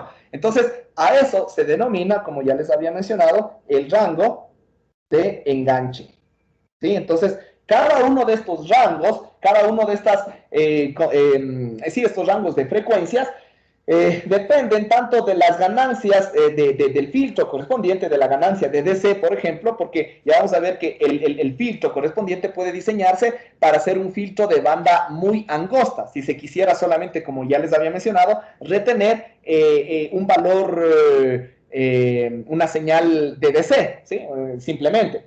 Entonces, puede diseñarse de esa forma. Entonces, va a depender, por ejemplo, el rango de retención depende de la ganancia de DC del filtro pasa-baja. Mientras que el rango de enganche depende de los valores de los dispositivos con los cuales se diseña, por ejemplo, los filtros o el filtro pasa-baja en este caso, ¿sí? Entonces, aquí depende principalmente de cada uno de estos parámetros, ¿sí? ¿Estamos? Entonces, esos son dos puntos a analizar, es decir, para que nosotros sepamos en qué rango de frecuencias va a trabajar nuestro PLL, ¿no? Para saber si es factible o no es factible la utilización, ¿sí? Adicionalmente, también hay que analizar la velocidad del barrido, ¿no? Es decir, la velocidad a la cual puede cambiar una señal sus componentes de frecuencia. Si es que yo tengo unos cambios demasiado bruscos en la señal, es decir, si la señal está oscilando únicamente en valores de frecuencia entre todo esto, o sea, una vez que ya se engancha, puede oscilar entre todos estos rangos de frecuencia, ¿no? Entre aquí y acá, ¿no? Entonces puede ir oscilando la frecuencia, ¿sí? Pero si la frecuencia cambia demasiado rápido de una componente a otra, eso supera básicamente el tiempo de barrido, ¿sí? El tiempo de barrido. Entonces, esta velocidad de barrido o la máxima velocidad de barrido enganchado tiene que ser también analizada, ¿no? Es decir, eso también depende del diseño propiamente del PLL, porque como les decía, si la señal cambia de componentes de frecuencia muy rápido, el PLL se va a desenganchar y nos va a dar a la salida del filtro un valor de 0 voltios, ¿sí? Entonces puede, a pesar de que estemos dentro del rango de retención, pero si la velocidad de cambio de la frecuencia es muy alta, el sistema se va a desenganchar, es decir, el PLL se va a desenganchar, ¿sí? ¿Estamos? Entonces, de esa forma es como funciona en términos generales. Ya vamos a hacer la explicación matemática para que podamos igual ir analizando los fundamentos con los cuales estos se analizan, ¿sí? Listo, entonces, otra cosa, ¿cierto? Que también se me pasaba, es que en el caso de un PLL analógico, cuando nosotros analizamos señales sinusoidales, ¿sí? La detección de fase, o la detección, esto de acá que nosotros utilizamos en este PLL, tiene que realizarse en términos de señales en cuadratura, ¿sí? En términos de señales en cuadratura. Es decir, no es que la señal Bin y la señal B sub O pueden estar representadas ambas con un coseno, ¿sí? Las dos tienen que tener un desfase de 90 grados, es decir, o la una es un seno y la otra es un coseno, o al revés, ¿no? La una es un coseno y la otra sería un seno, ¿sí? Entonces, eso tenemos que tener en cuenta, porque es uno de los requisitos necesarios también para que el PLL se enganche, ¿sí? Si no están en cuadratura, el PLL no se va a enganchar, ¿sí? Es una de las condiciones, uno de los requisitos. Entonces, ahora sí vamos a hacer el análisis. Vamos a suponer entonces que la señal de entrada, ¿sí? Va a ser una señal sinusoidal, es decir, un seno, ¿sí? Entonces aquí vamos a suponer que voy a tener una amplitud A sub i, una amplitud constante, por el seno de una frecuencia correspondiente, ¿no? Es decir, pongámosle aquí omega sub 0t, ¿sí? Y más una variación de fase correspondiente, un teta sub i que me representa la variación de fase de la entrada en función del tiempo, ¿ya? Eso es en esencia o en general lo que nosotros tendríamos en la señal de entrada. En la señal que sale del oscilador controlado por voltaje del VCO, ¿sí? Vamos a tener en esencia una señal AM, ¿sí? Entonces, en el V sub 0, perdón, una señal FM, ¿sí? En el V sub 0 yo voy a tener igual una amplitud constante A sub 0 multiplicado por el coseno. Aquí vamos a asumir obviamente que la frecuencia, para que haya ese enganche también, es una frecuencia referencial igualitaria a la de la entrada, es decir, el coseno de omega sub 0t, ¿no? Y en este caso, más la variación de fase del oscilador local, perdón, del oscilador controlado por voltaje, teta sub 0, ¿sí? Entonces, aquí estamos asumiendo que la señal de entrada puede ser cualquier tipo de señal, no puede ser una señal con un solo tono, puede ser una señal modulada en AM, puede ser una señal banda base, puede ser una señal FM, etc. ¿Sí? Puede ser cualquier tipo de señal, por eso es que le estamos poniendo en términos generales. Pero lo que sí sabemos es que la señal que sale del VCO es en general una señal FM, ¿sí? Entonces, como ya les había mencionado, este teta de t, ¿sí? Este teta sub 0 de t, tendría la misma componente o el mismo comportamiento de la componente de la envolvente compleja de una señal FM, ¿sí? Obviamente, como no es en sí una señal modulada, ¿sí? No le voy a poner el término D sub F para que no nos confundamos en el caso de que nosotros analicemos que la señal de entrada sí sea una señal modulada mediante FM. Entonces, esa sí tendrá un D sub F por la integral de la señal correspondiente. En este caso, ¿qué es lo que nosotros vamos a tener? Vamos a tener una constante de igual forma, pongámosle K sub V, por la integral de la entrada. ¿Cuál es la entrada que ingresa en este caso al VCO? Es la señal B2 de T, ¿no es cierto? Si nosotros observamos aquí en el PLL, la señal que alimenta al VCO es B2, ¿sí? Entonces yo tendría aquí K sub V por la integral de B2 de T, ¿sí? Eso es en general lo que nosotros deberíamos tener en este caso o en esta condición, ¿sí?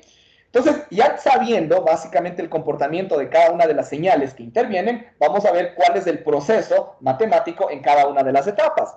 En B1 de T, por ejemplo, ¿sí? Yo voy a tener el producto de las dos señales, ¿sí? Es decir, aquí yo puedo tener incluso en algunos casos específicos ese multiplicador o este combinador o este mezclador de señales puede llegar a tener también una ganancia correspondiente. Entonces, en este caso se le va a asumir una ganancia K sub M, ¿sí? Que sería la ganancia de la multiplicación, que multiplica, ¿no es cierto?, a sub 1, perdón, sería a sub I, ¿sí? A sub I por A sub 0, y por el producto, ¿no es cierto?, del seno por el coseno, es decir, el seno de omega sub 0t más teta sub i de t, y esto que multiplica al coseno de omega sub 0t más teta sub 0 de t. ¿Sí? Eso es en definitiva lo que nosotros tendríamos en este caso, ¿no? Listo. Ahora, de igual forma, ¿no? Tenemos el producto de dos funciones, ¿no? De dos señales, el seno y un coseno. Ya sabemos, ¿no? Esto va a provocar componentes en la suma y en la resta, ¿sí? Entonces, en este caso, cuando multiplicamos el seno y el coseno, eso me da el seno de la resta más el seno de la suma, ¿sí? Y esto multiplicado por un medio. Entonces, en general, lo que nosotros tendríamos en B1 de t sería igual a un medio, ¿no es cierto?, de K sub M por A sub I por A sub 0, y todo esto que multiplica al seno de la resta, ¿no es cierto?, sería el seno de, como tenemos las mismas componentes de espectrales de omega sub 0t, esas componentes se eliminarían, y lo único que voy a tener, ¿qué sería? La diferencia de fases, ¿sí? Y es justamente aquí donde nosotros corroboramos lo que dijimos, ¿no? Que vamos, este combinador o este mezclador nos va a provocar justo eso, ¿no? Una detección de variación de fase, ¿sí? Y eso es lo que nos arroja básicamente esto, ¿no? Teta i de t menos teta sub 0 de t ¿Ya? Y esto más, ¿no es cierto?, el seno de la suma. En este caso tendríamos 2 omega sub 0t más teta sub i y más teta sub 0. Ambas en función del tiempo, ¿no? Entonces, eso es lo que nosotros tendríamos en este caso o en estas condiciones, ¿sí? Entonces, esta ecuación es la que sale básicamente del circuito mezclador, ¿ya? Ahora, a la salida del filtro, por algo es un filtro pasa-baja, ¿no es cierto? Es lo que tenemos después del mezclador. Nosotros vamos a tener únicamente la componente de banda base, ¿no es cierto? Es únicamente la componente banda base, es decir, la componente de la resta. Vamos a tener un B sub 2 de t, que es igual a, en este caso sería igual a 1 medio, ¿no es cierto? 1 medio de K sub m por A sub 1 por A sub 0 y por el seno, ¿no es cierto?, de teta sub i de t menos teta sub 0 de t. ¿Ya? Y esto, obviamente, si nosotros queremos ser un poco más estrictos con el análisis, el filtro pasa-bajas a su vez tiene una función de transferencia f de f o una respuesta al impulso f de t, ¿sí? Entonces, cuando una señal atraviesa un filtro o un dispositivo, en este caso, el proceso matemático en el dominio del tiempo, como ya sabemos, es la convolución, ¿no es cierto? Entonces, esto, en otras palabras, se convolucionaría con la respuesta al impulso, ¿sí? Ya después vamos a asumir un comportamiento más sencillo, en el cual podríamos asumir una función de transferencia unitaria, es decir, que es igual a 1 en la banda de interés, ¿no? En la banda de paso, ¿no? Entonces, eso es lo que realmente nos interesaría, ¿ya? Ahora, en este caso, o en estas consideraciones, nosotros podríamos hacer, o podríamos asumir, básicamente, que esta señal, ¿sí? Si nosotros hacemos una ligera aproximación, podríamos decir que el teta i, o la diferencia, más bien dicho, entre la variación de fase de entrada y la variación de fase a la salida del BCO, es un valor relativamente pequeño, ¿sí? Podríamos asumir que el seno, lo que decíamos, ¿no? El seno de x es igual a x, ¿no? Entonces, ahí justamente nos va a dar esta expresión un poco más directa, ¿no? Entonces, vamos a poner en otra página, y donde todo el valor correspondiente que teníamos de 1 medio, de K sub m por A sub i por A sub 0, vamos a ponerle como si fuera un solo valor constante, ¿sí? Entonces, lo que tendríamos en este caso sería que la señal a la salida del filtro, ¿sí?, podría ser similar o podría equivaler básicamente a una constante K sub d, ¿no es cierto?, K sub d por un teta sub e, donde el teta sub e en este caso nos va a representar la variación correspondiente de las fases, ¿sí? Asumiendo obviamente que esta variación es relativamente pequeña, ¿sí? Y bueno, y esto multiplicado convolucionado con el f de t. El K sub d, como ya dijimos, les voy a poner aquí por si acaso nos perdamos, es igual a K sub m, ¿no es cierto?, que ya le teníamos antes por A sub i por A sub 0 sobre 2, ¿sí? Y el teta sub e simplemente es igual a la diferencia de la fase, ¿no? Es decir, a teta sub i de t menos teta sub 0 de t, ¿sí? Entonces, ahí en función de esto, ya tendríamos esa expresión correspondiente, ¿no? Es decir, una variación de fase, y esto obviamente convolucionado con la respuesta al impulso de nuestro filtro, ¿sí? Entonces, eso es en esencia lo que nosotros tendríamos, ¿sí? Ahora, muchas veces, si nosotros quisiéramos establecer justamente una ecuación que describa la característica de nuestro sistema PLL o de nuestro circuito PLL, básicamente lo que nosotros tendríamos, como ya sabemos, es cuando aplicamos el BCO, a la final de cuentas lo que obtenemos es una señal con una frecuencia variable, es decir, una señal FM, ¿sí? Y esa señal FM lo que genera básicamente es una señal proporcional a la derivada de la fase de la señal que ingresa, ¿sí? Entonces, si en este caso nosotros generamos o obtenemos ese valor correspondiente para obtener una ecuación que en este caso es una ecuación no lineal, ¿sí? Una ecuación no lineal, y que es un poco más compleja de analizarla, por eso ya vamos a ver un poquito más adelante una equivalencia lineal donde se pueden realizar algunas aproximaciones, pero es más fácil de entenderla, ¿sí? Pero por lo pronto la expresión que nosotros tendríamos para la derivada de la diferencia de fases, ¿sí? Con respecto al tiempo, sería igual a ¿qué? ¿Sí? Como sabemos, esto se convierte en la derivada, en la derivada de del argumento correspondiente que nosotros teníamos, ¿no? Recordemos, voy a reescribir acá, de repente nos perdamos la señal entera, ¿no? El B2 de t sería igual a ¿qué? Dijimos,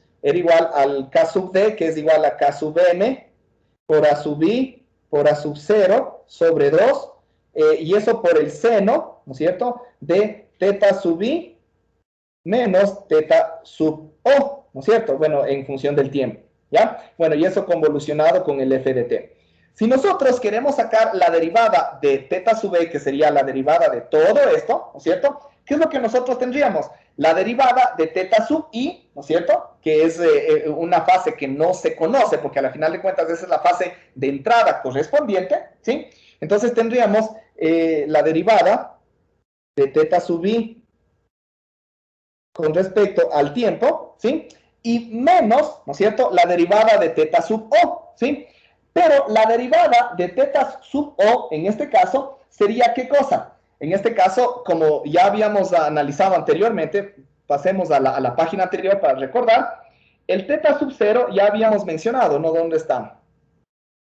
Aquí está. El teta sub 0 es igual a esto. La derivada de esto, ¿sí?, va a ser igual a ¿qué? A K sub V, ¿no es cierto?, multiplicado por la derivada de B2, ¿sí? Perdón, multiplicado por la integral de B2. Entonces, la derivada con la integral se anulan y lo que nosotros vamos a tener en esencia sería simplemente KV por, en este caso tendríamos menos, a ver, K sub V era, ¿no es cierto? ¿Sí? K sub V por B2, ¿sí? Por B2 de T, ¿sí? Eso es lo que nosotros tendríamos en estas condiciones y obviamente convolucionado, ¿sí? Convolucionado por el f de t, ¿sí? ¿Sí? Ahora, el B2, ¿no es cierto?, como ya analizamos, ¿sí? Si nosotros consideramos esta expresión que tenemos acá, ¿sí?, todo esto de acá, decíamos que es igual a un KD, que es todo esto multiplicado por el seno correspondiente de teta sub E. Es decir, ahí es donde vamos a tener esta ecuación de retroalimentación, ¿sí? Entonces, la derivada nuevamente, ¿no?, de teta sub E en función del tiempo con respecto al tiempo es igual a la derivada de teta sub I, ¿no es cierto?, con respecto al tiempo, ¿ya? Menos KV, ¿sí?, KV por B2. B2 es igual a K sub D, ¿no es cierto? K sub D le habíamos puesto, ¿no? Sí, K sub V por K sub D, ¿sí? Y por el seno de teta sub I menos teta sub 0, ¿sí? Ah, y aquí es donde, aquí es donde le convolucionamos con el f de t, ¿sí? Acá no, acá la convolución no viene, perdón, aquí me confundí, ¿sí? ¿Ya? Entonces ahí nosotros tenemos esta ecuación de retroalimentación, ¿sí? Esta es una ecuación no lineal de retroalimentación que obviamente es una especie de una ecuación diferencial de primer orden donde nuestra variable es esta, ¿no? Es teta sub e, ¿sí? Teta sub e, donde aquí obviamente si nosotros le cambiamos esto, también podríamos ponerle que esto es teta sub e, ¿no es cierto? Teta sub e en función del tiempo, ¿ya? Entonces esa es en este caso nuestra variable de análisis, ¿sí? Entonces, como les decía, esta ecuación es un poco compleja de resolverla y se puede representar no en términos propiamente de señales, ¿sí? No en términos de señales en el PLL, sino en términos de fases que intervienen en el PLL, ¿sí? Entonces, como les decía, ¿no?, una equivalencia correspondiente es analizar las fases, donde yo voy a considerar aquí a la entrada, ¿sí?, la fase de entrada correspondiente, ¿sí?, y aquí voy a obtener la diferencia. Pero como estoy analizando, obviamente, las diferencias de fases, puedo utilizar directamente aquí ya no un multiplicador, sino un sumador con signos más y menos, ¿cierto? Donde acá, en cambio, lo que va a ingresar será la fase del BCO, el teta sub 0, ¿sí? Aquí, obviamente, vamos a tener la diferencia de fases, nuestro teta sub E, ¿no es cierto? Nuestro teta sub E, que sería teta I menos teta sub 0. Este teta E le vamos a dar un valor correspondiente de ganancia, ¿sí? El valor de K sub D, ¿sí? Aquí le vamos a poner el K sub D que nosotros teníamos, ¿sí? Y acá vamos a tener justamente eso, ¿no? El K sub D por el valor de teta. Ahora, justo, bueno, aquí para poder hacer esa simplificación, vamos a asumir lo que ya les había mencionado, ¿no? Que el seno de teta es igual a teta, ¿sí? Para, considerando valores de teta relativamente bajos. Entonces, en esta situación, incluso esto de aquí, este seno, también desaparecería, ¿no es cierto? Y nosotros nos quedaríamos únicamente con KV por KD por el valor de teta sub E, ¿no es cierto? Es decir, directamente, ¿no? Y eso es en realidad lo que nosotros tenemos acá, ¿sí? Asumiendo nuevamente que el valor de teta sub E es relativamente pequeño. Me parece que alguien quiere participar, tal vez. Sí, Inge. No me quedó claro de dónde salió la constante K sub D, Inge. ¿K sub? K sub D. K sub D. Acá, ¿se acuerdan que nosotros dijimos que K sub D es todo, es todo los valores de amplitud que teníamos en la ecuación? ¿Se acuerdan que K sub D teníamos que es igual a K sub M por A sub I por A sub 0 y sobre 2, ¿sí? Recuerden que esto teníamos acá, justo por eso, bueno, aquí ya les reescribí. Pero acá teníamos que de todo el proceso íbamos a tener toda esta ecuación que tenemos acá al último. Todo esto de aquí le pusimos únicamente como K sub D, ¿sí? Todito eso de ahí, un medio de K sub M por A sub I y por A sub 0. Todo eso de ahí le pusimos o le representamos por una sola constante que es K sub D, ¿sí? Entonces, este K sub D, como vemos, es el que le multiplica a la variación de fase. ¿Estamos? Ajá, y el K sub V, Inge.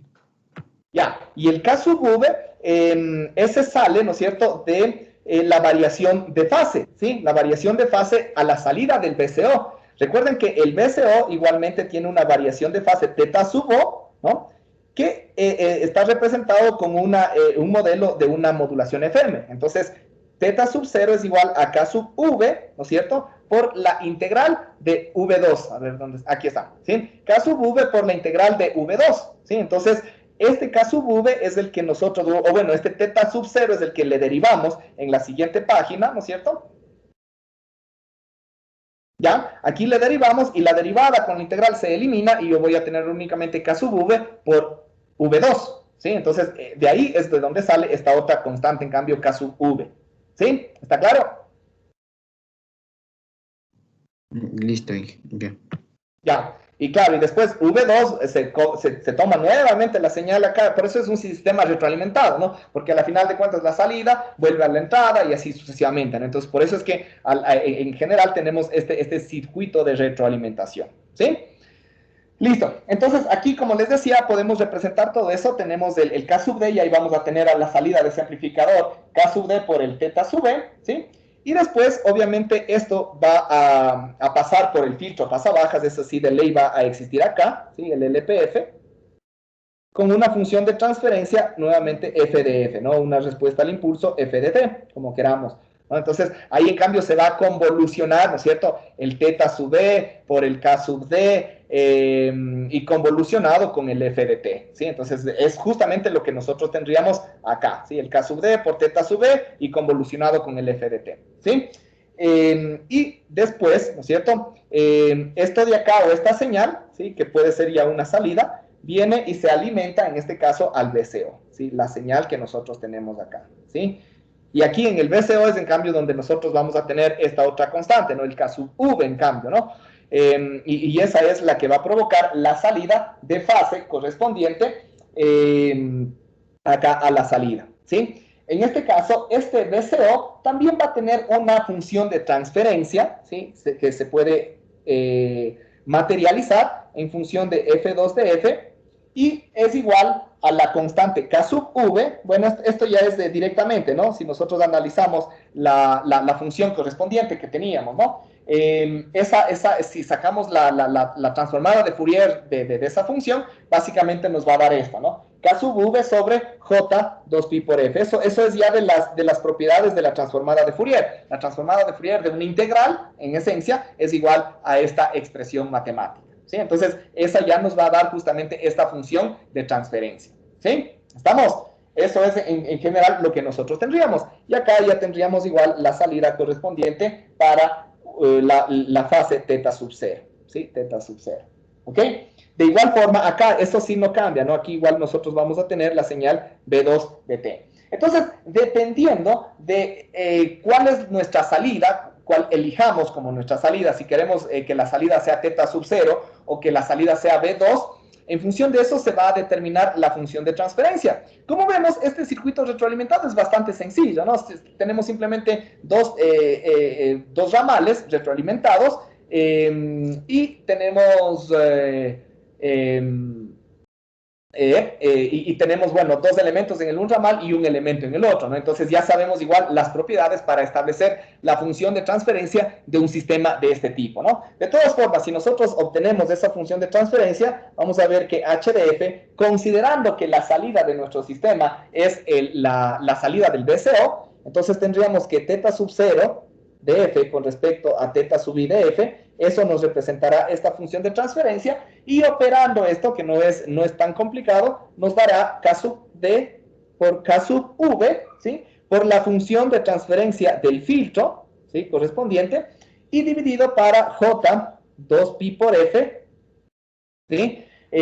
Más la constante k sub d por la constante k sub v y por la función de transferencia del filtro f de f, ¿sí? Esta será entonces la función de transferencia que caracteriza a este sistema, ¿sí? ¿Estaban alzando la mano, tal vez? No, Inge, sí, quería bajar la mano, pero se me alzó otra vez. Ah, ya, no se preocupe.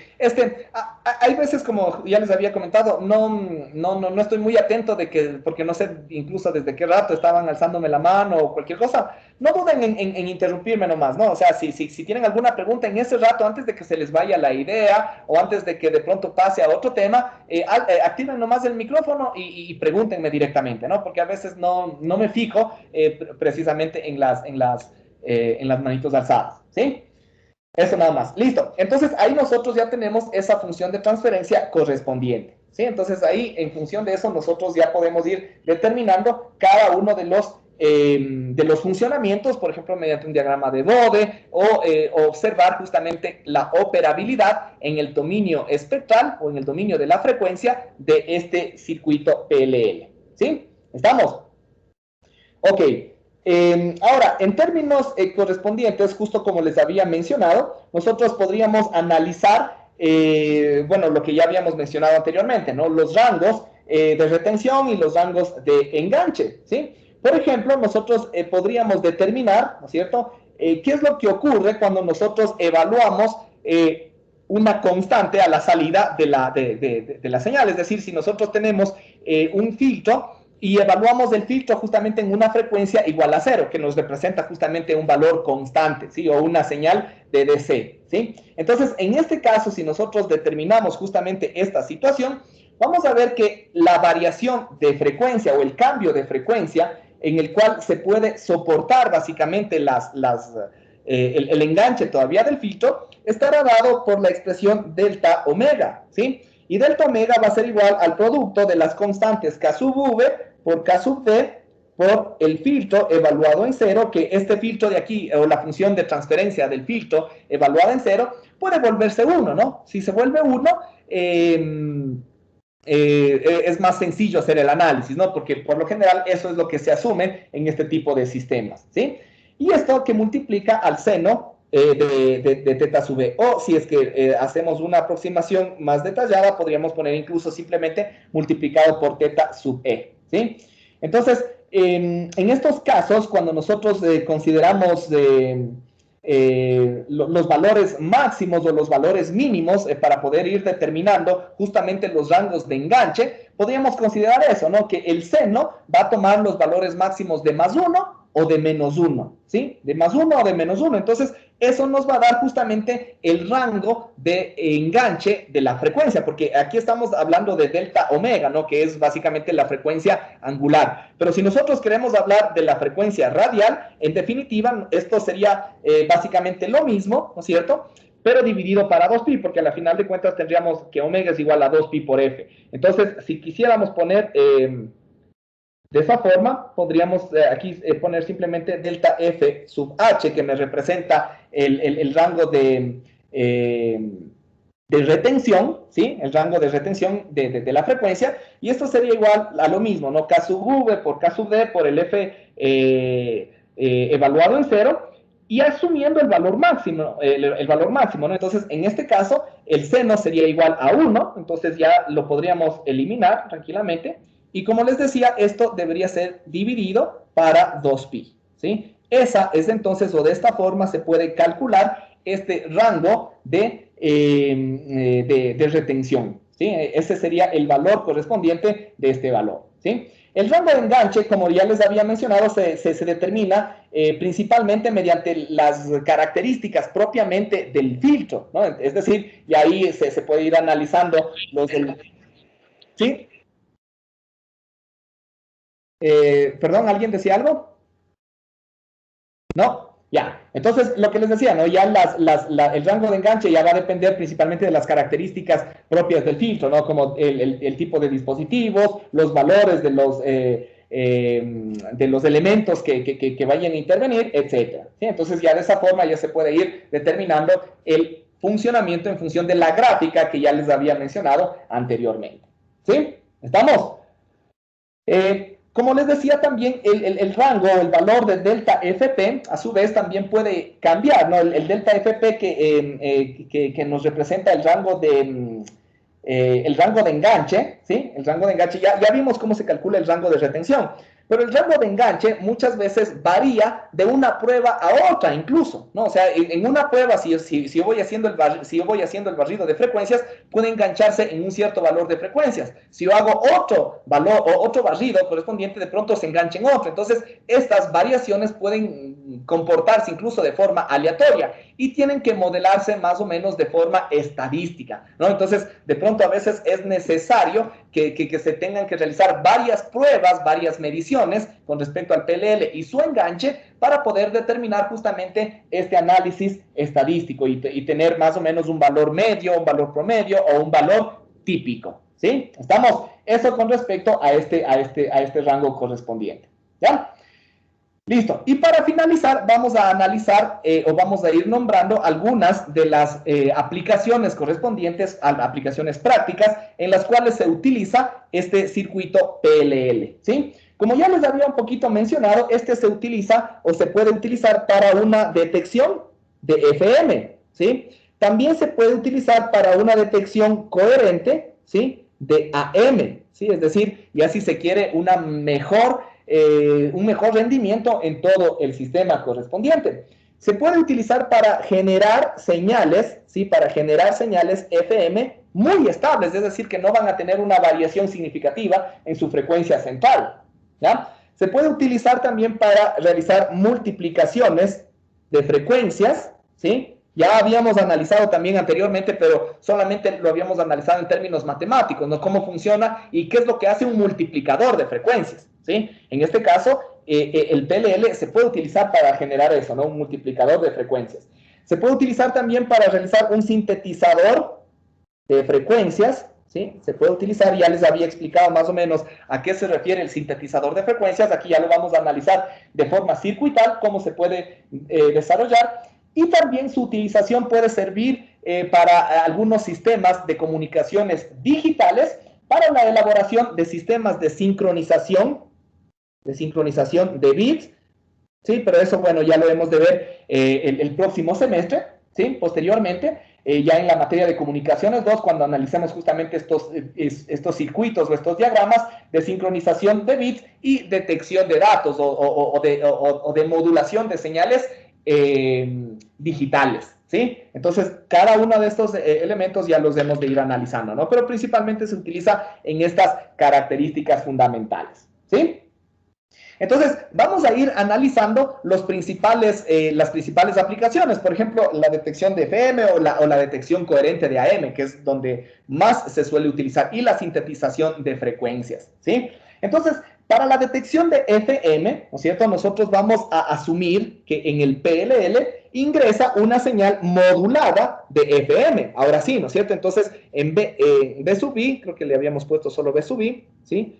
Vamos a suponer que tenemos una señal modulada de AM.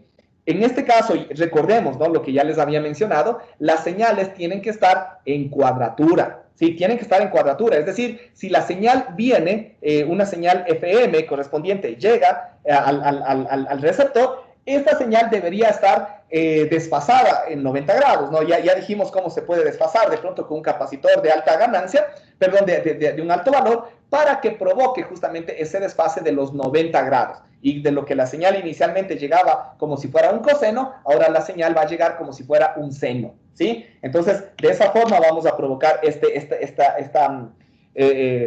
sincronización en cuadratura, ¿sí? Entonces, aquí vamos a tener igual, ¿no?, la señal de entrada a sub i por el seno de omega sub ct, ¿sí?, y más la variación de fase de la señal FM. Pero como es una señal FM, ya podríamos poner directamente su función, ¿no es cierto?, de sub f por la integral de m de t, ¿sí? Entonces, esta va a ser nuestra señal de entrada correspondiente, ¿sí? Bueno, ya saben, esto de aquí me representa la fase. Y si nosotros, bueno, hagámosle directamente teta sub i de t, ¿sí?, es igual a d sub f por la integral de m de t, ¿sí? Y aquí igual, ¿no?, si nosotros, lo mismo que aplicamos en el caso anterior, cuando estábamos haciendo el análisis espectral, podemos sacar la transformada de Fourier de esta señal y aplicando las propiedades, simplemente sabemos que la transformada de Fourier, ¿no?, en este caso de la variación de fase, va a ser igual a d sub f, ¿sí?, por la, sobre j2pi por f, por la transformada de Fourier de nuestra señal MDF. ¿No es cierto? Eso es en general lo que nosotros vamos a tener en este caso, ¿sí? Ahora, cuando nosotros queremos hacer la detección, en este caso, de la señal de información, ¿sí?, utilizando un PLL, la salida del PLL ya no va a ser, en este caso, la salida del VCO, ¿sí?, sino la salida, en este caso, donde vamos a tener ya la señal de información correspondiente, va a ser en la salida del filtro, ¿sí? Va a ser en la salida del filtro correspondiente, ¿sí? Entonces, ahí es donde nosotros vamos a tener una señal.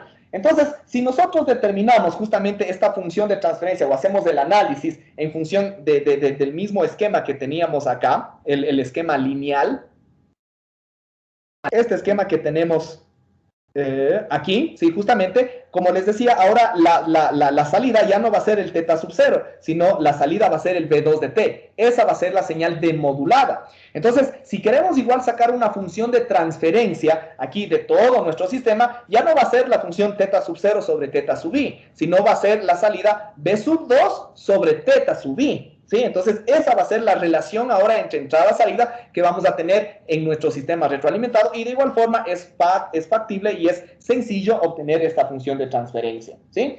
Entonces, aplicando este principio, vamos a tener que la señal a la salida de 2df, en esencia, va a ser igual a j, ¿sí?, 2pi por f, j2pi por f, sobre el K sub V, que ya habíamos determinado, ¿no es cierto?, el K sub V, por la función de transferencia del filtro correspondiente, ¿sí?, y esto dividido para la función de transferencia del filtro, ¿sí?, más J 2pi por F, ¿sí?, J 2pi por F sobre las constantes K sub V y K sub D.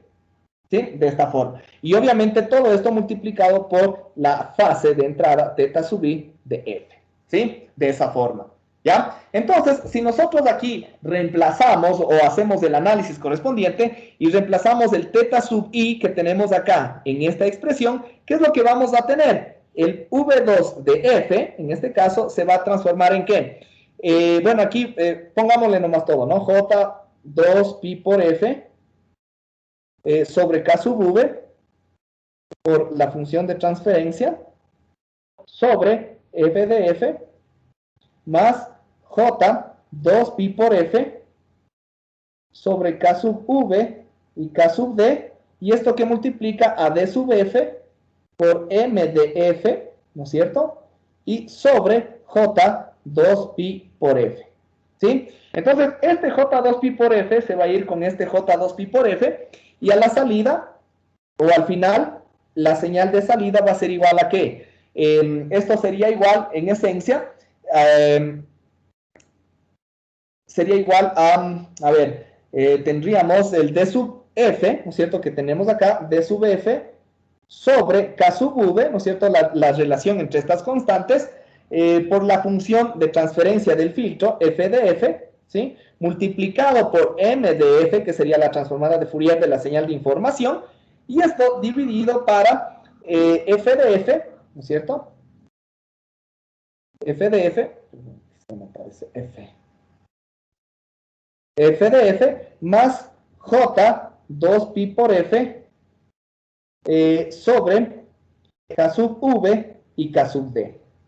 ¿Sí? Entonces, eso es en esencia lo que nosotros tendríamos. ¿Sí? Ahora, aquí nosotros vamos a considerar varias situaciones. La primero vamos a asumir que el filtro, ¿sí?, el filtro correspondiente es un filtro pasabajas ideal. En otras palabras, vamos a asumir que si nosotros tenemos un ancho de banda B, ¿no es cierto?, el filtro va a tener este comportamiento, ¿sí? Y el comportamiento o la amplitud correspondiente es 1 dentro de la banda de interés, es decir, desde menos B hasta B, ¿sí? Y que es básicamente en las frecuencias en donde va a oscilar nuestra señal V2. ¿Sí? O más bien dicho, en las que va a oscilar nuestra señal M de T, ¿sí? La señal M de T correspondiente. Entonces, obviamente, el valor de F de F, tanto en el numerador como en el denominador, se hará 1, ¿no es cierto? Entonces ya se va reduciendo la complejidad de nuestra ecuación, ¿sí? Y de igual forma, vamos a asumir también que el valor de K sub V por K sub D sobre 2pi, ¿sí?, estos valores se pueden diseñar, porque todos estos valores ya dependen del diseño asimismo del filtro.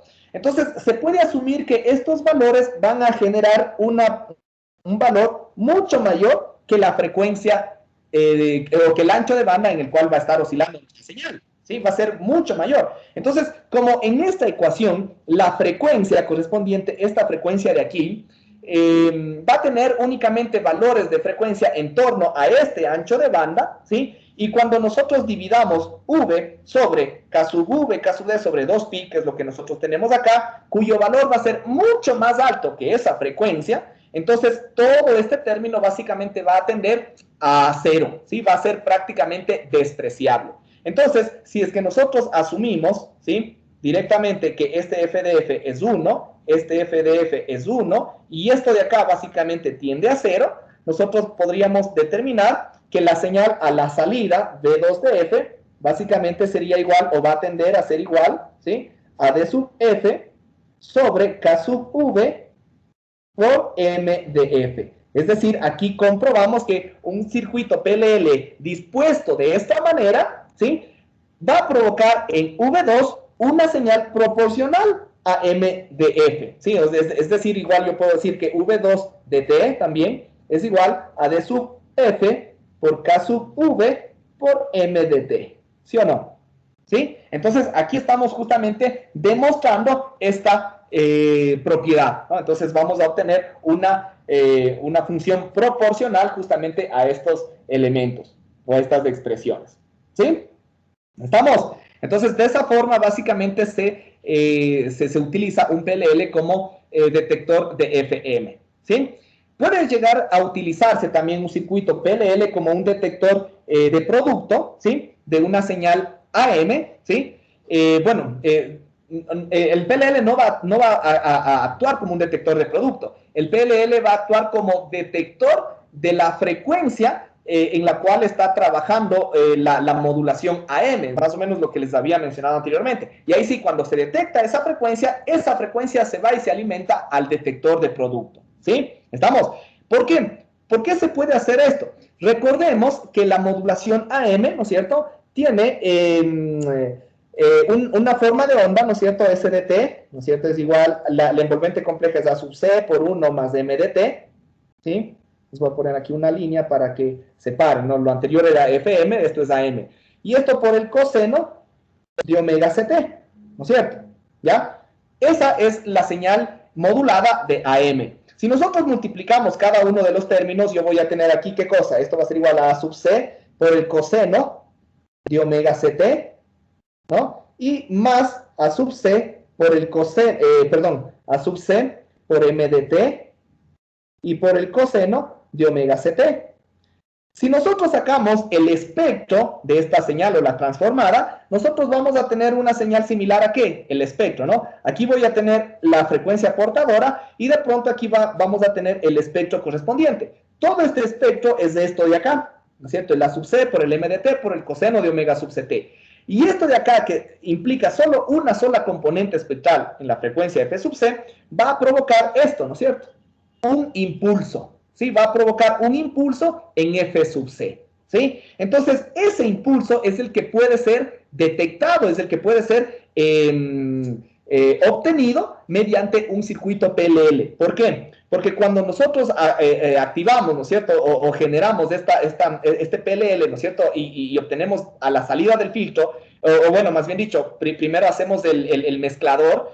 Cuando activamos el mezclador, estamos provocando que esto de acá vaya, ¿no es cierto?, a banda base. Entonces, nuestra señal correspondiente va a estar acá, ¿no es cierto?, y aquí va a estar ese impulso.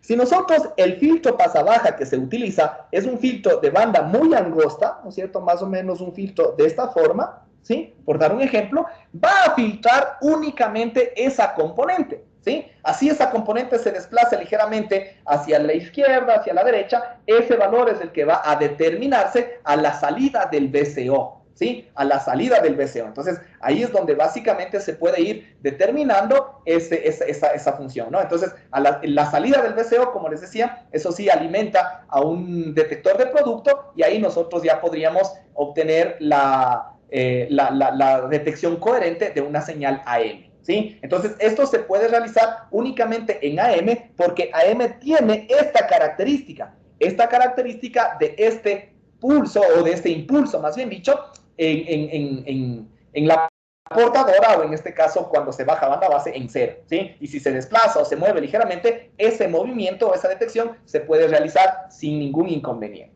¿sí? ¿Estamos? Entonces, de esa forma puede aplicarse esta situación. Ok, entonces, y bueno, ahí tenemos también un diagrama, ¿no? Para que nos representa esta situación, donde nosotros básicamente tenemos el circuito PLL y después del circuito PLL genera el detector de producto correspondiente, ¿no? Entonces, bueno, les voy a graficar y con eso prácticamente vamos a terminar. Vamos a dejarle el sintetizador de frecuencia para la próxima clase, ¿sí? Que es bastante cortito, no nos debemos de demorar mayor cosa, ¿sí? Entonces, como les decía, en este caso nosotros podríamos asumir que la señal modulada de AM, nuestro SDT que es de AM, ingresa, ¿no es cierto? Esto de aquí iría directamente primero al PLL, ¿no es cierto? Entonces, en el PLL yo voy a tener el mezclador, ¿no? Esto que viene del VCO, ¿sí? Y esto que vendrá obviamente del filtro pasabajas, y esto se realimenta, ¿no es cierto? Entonces, lo que les decía, a la salida del VCO se va a generar la señal correspondiente necesaria para aplicar el detector de producto, ¿sí? Ahora, recordemos que esta señal de aquí, ¿no es cierto?, con esta señal de acá que sale del VCO, tienen que estar en cuadratura, ¿sí? Pero para que el detector de producto tenga efecto, las señales, en cambio, tienen que estar en fase, ¿sí? Entonces, claro, aquí ya detecté la frecuencia, pero esa frecuencia va a estar en cuadratura. Entonces, si les multiplico a estas directamente, por ejemplo, esta señal con esta señal de acá, ¿sí? Si les multiplico directamente, como las dos están en cuadratura, ¿no es cierto? Porque eso se asume, ¿no? Tienen que estar en cuadratura para que el PLL se enganche, ¿sí? Entonces, si las dos señales están en cuadratura, acá a la salida yo voy a obtener una señal proporcional, bueno, y de aquí viene el filtro, ¿no es cierto? Otro LPF, ¿sí? LPF, y este es el detector de producto, y aquí yo tendría mi salida. Pero como les decía, si yo le dejo así, ¿no? Este detector de producto, como ya lo habíamos discutido anteriormente, me va a dar una señal proporcional a Y de T, no a X de T. Nos va a dar una señal proporcional a Y de T. Y en la señal AM, Y de T es igual a 0. Entonces no me va a dar nada a la salida. Entonces, para que las dos estén en fase, yo tengo que provocar justamente un desfase, ya sea en el lado de la señal que ingresa o en el lado del VCO. Entonces, si yo le pongo, por ejemplo, le pongo aquí un desfase, ¿sí? Le voy a poner un retardo de menos 90 grados, Entonces ahí ya voy a provocar ese desfase necesario. Entonces ahí sí, las dos señales van a estar en fase, ahora sí, y se puede obtener el detector de producto y yo voy a tener a la salida una señal proporcional a X de T. Y en AM, ahora sí, X de T es igual a A sub C por 1 más M de T, ¿no es cierto? Entonces ahí sí ya puedo obtener la señal correspondiente de información, ¿sí? Y esta de acá será mi señal de salida, que obviamente será proporcional a M de T. ¿Sí? ¿Estamos? Ok, listo chicos. No sé si hay de pronto alguna pregunta, alguna duda antes de terminar la clase del día de hoy. No, Inge. Listo. Listo chicos, entonces con esto finalizamos la clase del día de hoy. Voy a terminar la grabación y a finalizar la clase. Muchas gracias chicos y que pasen una buena tarde y noche. Hasta luego.